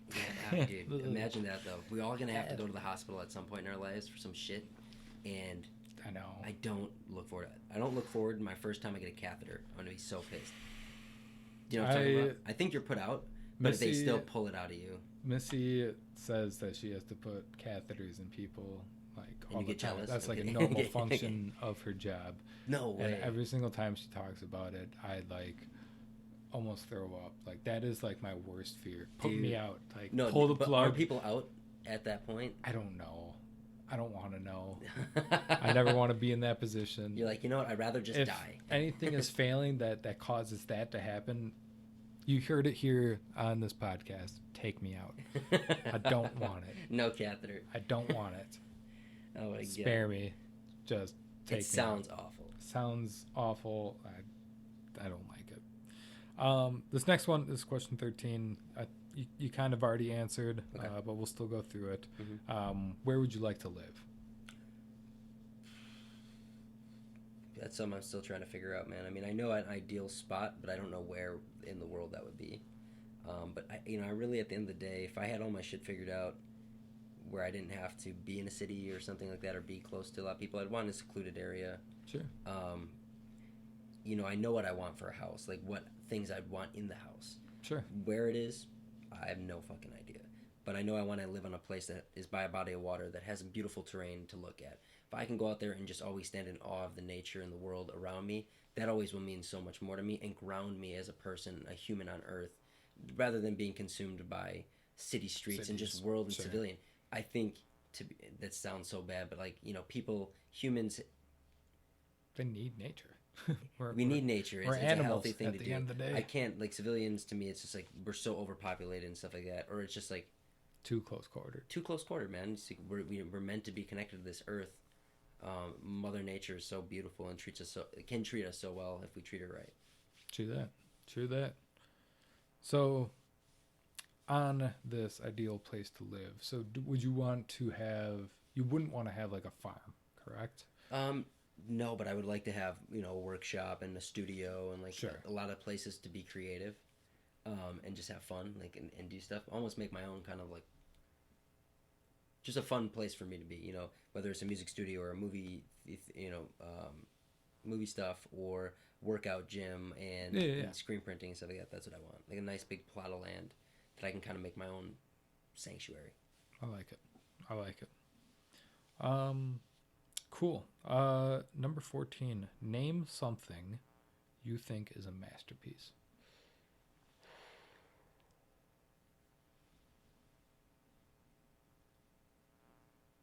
This one's always tough. I've heard this one is one that the guy on Inside the Actor Studio uses, and there's been a plethora of answers. Really? People take it so many different ways of like a masterpiece. What do you think of? Do you think of art? I do think of Do you art, I think think of initially, but I do think of music too. Music, Like what's like an yeah. album or a project that is a masterpiece. Like just Because that's my thing. Most often I say this is like amazing. Is music. Mm-hmm. But a masterpiece. What a masterpiece. That means like it's like the That's that all next level. consuming in itself.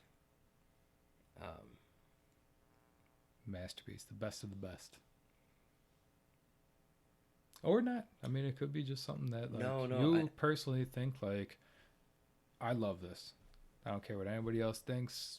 People might have different opinions, but like, this one hits different for me. Man, I have to speak from personal experience, what I've actually witnessed and what I've actually seen, because I've seen crazy stuff on the internet and I'm like, oh yeah, that's beautiful, but it's like I don't know if it's touched me that way. Sure.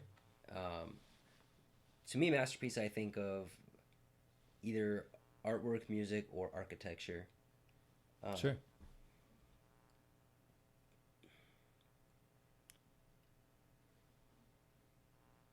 Is there anything that sticks out? I think I'm gonna particular? probably go with art. If I really had to think of what I would consider something as a masterpiece. Do you have a specific piece that you like the best? I know mine. If I had to pick an art piece that was a masterpiece, I believe it's from Van Gogh, and I actually don't know the name of it, unfortunately. Okay. But it's like looking down an alleyway. It seems like it might be in France or Italy, and there's like this outdoor patio with like string lights and Yes, I like know a little exactly eating area, and it's like blue and like gold and yellow and like Yeah. just that nighttime Yes. feel. Have you ever seen the movie Loving Vincent? Loving Vincent. It's on. I think it's on Prime. I don't think so. If you watch it though, it's basically a movie about Van Gogh's death, and it's all done in Van Gogh art. Every Really? frame is hand painted in Van Gogh style artwork, That's wild. and it's really trippy to watch. It's almost like distracting, but it's cool. It's Dang. very cool. And then they do like it's that mixed with like pencil drawing, and they show it kind of like a shaded pencil drawing that moves and tells a story, and it's actors, so they just do the version of this. They film the movie and they had them paint it and do it, and that's them film. Dang, It's that's really cool. Really bizarre. But the weird thing is, I don't know. For me at least, Mm-hmm. Van Gogh is not my favorite artist. Really? Yeah, Okay. even though he's got my favorite painting, Yeah. he's not my favorite artist. That one's got to go to Rembrandt. Love him. For which one? Just all of Rembrandt. All of his style, Yeah. and everything. Yeah. Yeah. I don't know, man. Like my favorite artist.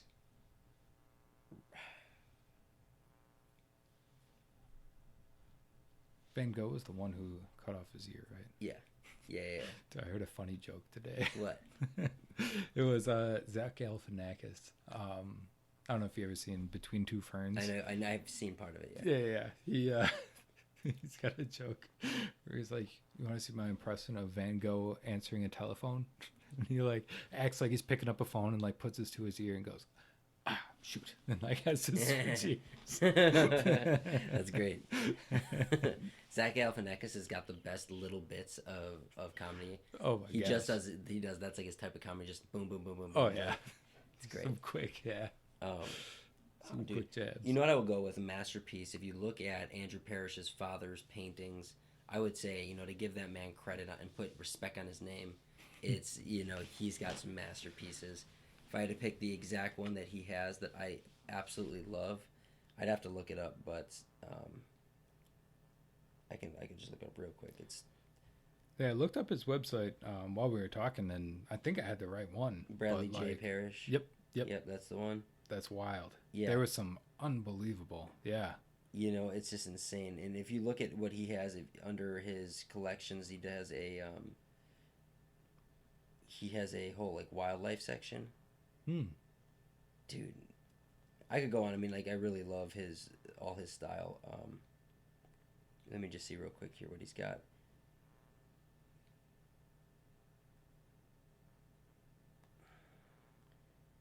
His wildlife is really impressive. I really like his wildlife style paintings.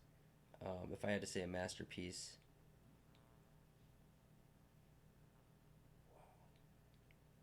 Some of his stuff. yeah, and definitely his stuff. He has a bunch, but like even just look at. It's not my favorite painting, but I think it's one of the most impressive paintings I've seen. It's Mother Goose, is what it's called, and it looks so real. I thought it was like a picture. Holy cow. What? Yeah, you can. Yeah. That is wild. And so That is. it's yeah. so impressive to me. So that I think that would be, I consider that a masterpiece. That's awesome.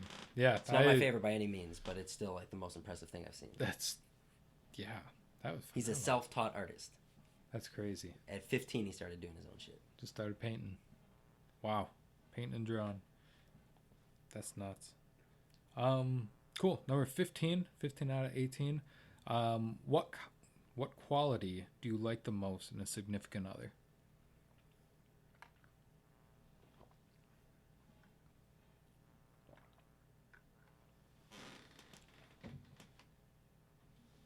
Probably say I want to say it'd be like their humor. That to me is what makes a real relationship. If you can have a good, if you can have humor in a relationship, Yeah. that is hands down one of the best, most important things to have. Then, I mean, it's important to have like understanding and compassion, and willingness to listen, you know, compromise. But humor to me is probably number one. I like that. I agree. Yeah, if you can laugh together. That's the best thing. You're gonna you make want to be it. able to be with somebody who's your best friend. Yeah, I agree. I completely agree. Yeah. What do you value most in your friends?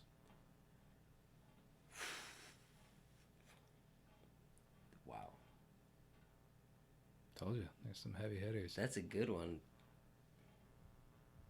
You know, I know most of my friends, some people meet people in college and whatever. A lot of my friends are people I known from high school. It feels like, oh, you didn't move on. But really, it was like, these are people that I grew up with and have a deep connection to. It was, yeah, we did grow up together. It was just happened to be that's how it happened. But they're people I truly connect with. And it's easy to be around, and they're people I can rely on. Oh yeah. I would say that probably, like, they're always, you can count on, looking for my friends, people that I can count on. At time of need. Yeah, like they'll be there for me. They'll pick up the phone. Yeah. I feel you. No, 100%. I mean, I'm in the same boat. Absolutely. In fact, I'm dating somebody that I went to high school with. Yeah, that's right. Yeah, Even though we never really like hung out or whatever, but No, like but- at the but same time, it's like there's something there. there is something there, and it's strange because I feel especially with Germantown and like our class, the class before us, and the two classes after us, so up to my brother's grade, all are very similar. Like And my tight, brother they're still tight, yeah, hangs out with a bunch of his like high school friends. I don't know what it is, man. And, It's just like, Germantown. yeah. My girlfriend who's from Pewaukee is always like, it's so fucking weird. She's like, I'm sick of like running into people, and they're all from Germantown. No, exactly. Because everybody knows like each other, which is funny. Exactly. But there is something odd about that. I don't ever felt like we were like the super crazy group or like the wild like our grade or anything. No. But we're all in a sense connected, and it's very weird. Yeah. No. Seriously. I do feel lucky though. I don't feel like it's that bullshit like high school rocks for no reason. I mean, there's people when I see a Germantown people, for the most part, I'm like, probably a good person. You know what I'm saying? Like, Oh yeah. 100%. 100%. And that's really strange. I've at least for our grade, for people I know, Exactly. Yeah. And I don't know. I've never really met anybody else from other schools that have that connection. Yeah, right. Like they might have that, their one best friend or yeah, whatever. a couple people that we hang out with, but a lot of people are like from all over or whatever. Oh yeah. I was gonna say I could see anybody and just like hit it off and be Yeah. like, "What's up?" Absolutely, I know, crazy. Oh yeah. Let's see here. So by most of your friends, 2 left. What are you looking forward to currently? Whatever happens in this fucking election, man, this is gonna be shit. It's gonna be wild. It is We're living a wild. movie. In the next 2 months, some crazy shit's going down. I don't know what it's gonna be, good or bad. Be prepared, but it's gonna be something crazy. Mark his words. I'm telling you. Craziness ensues. I'm telling you, there's gonna be something wild. Just stuff that comes out. I hope it's received with like awe, and people are like, "Oh my God, we were so wrong," Mhm. or whatever. Like, you know, I hope they prove somebody wrong. I hope they, you know, show somebody up and they just derail all this effort in the Democratic Party. That's just me. Like, That's fair. That's fair. but I want to see it. If nothing happens, it's still gonna be interesting. But if something does happen, man, we're gonna be in for some shit, man. This is gonna be Word. wild in a year. I don't see it calming down until a little bit now. 2021. That's Just gonna- as crazy. It's gonna be just If as not crazier. I think it's gonna be crazier, to be honest with you. I'm excited. It's gonna be a wild time. I over there. survived. Dude. Oh man. Alrighty. Last question. We can wrap this thing up. Yeah. It's getting pretty late. Yeah.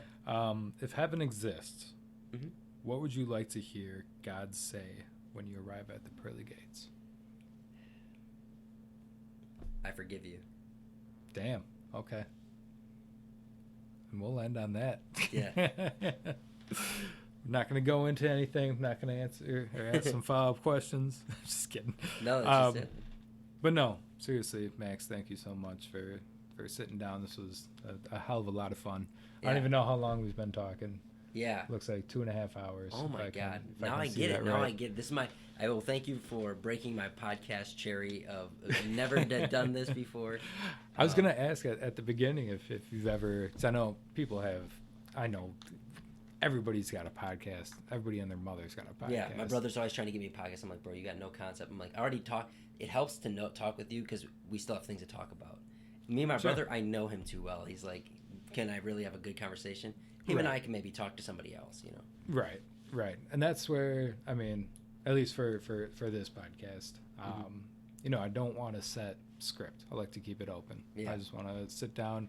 I haven't asked you guys, like, is there anything you want to talk about? And Yeah. both you and Kyle were like, no, not really. And Yeah. they're like, do you have a format? And I was like, no, not really.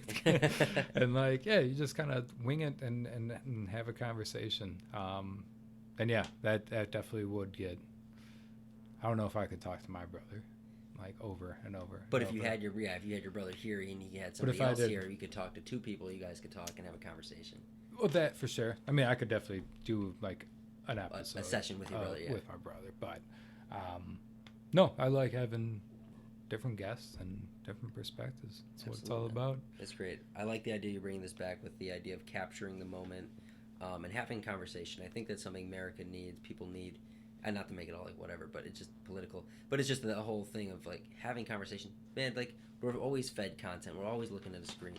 Mm-hmm. Talk about stuff, you know, have that conversation. So if more people are doing podcasts, if it's getting them to think critically and talk about something and reflect on their time, Oh yeah. more power to you.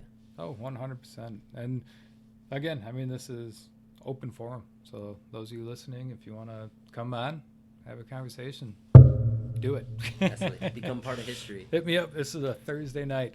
Like, we're at the time we're recording this, and like, yeah, no, seriously, it's just a bunch of friends having thoughts, ideas, inspirations. Mhm. Like, dude, you got me with that karate stuff. That's I'm still hung up on it. Gonna be doing a lot of diving on the internet in these next couple of days. Yeah, But again, thank you very much. We'll wrap this up. absolutely. Yeah, I'll throw something on Instagram, kind of linking this. This episode will be on Spotify very soon. I'll throw it up on YouTube if you want to follow us there. Otherwise, I know I plug this in every single Yeah. podcast, and that's the voicemail. Leave a message. 414-375-9446. Literally nobody's gonna answer the phone, so like it's literally just a voicemail. It's like a Google voicemail. Nice. Leave a message. Seriously, if you have any questions or topics you want the perspective on, I Yeah. guess, Mhm. bring them up. Otherwise, say hi. Whatever. This wasn't too bad, was it? No, this is great. Actually, I was like, damn, this is. I like this. This is cool. It's chill. It's chill. I hope to be back. I hope to come back and I'll bring guests. I'll bring other people on. I'll try to refer. I'll try to get you some more content. Dude, do it. For real.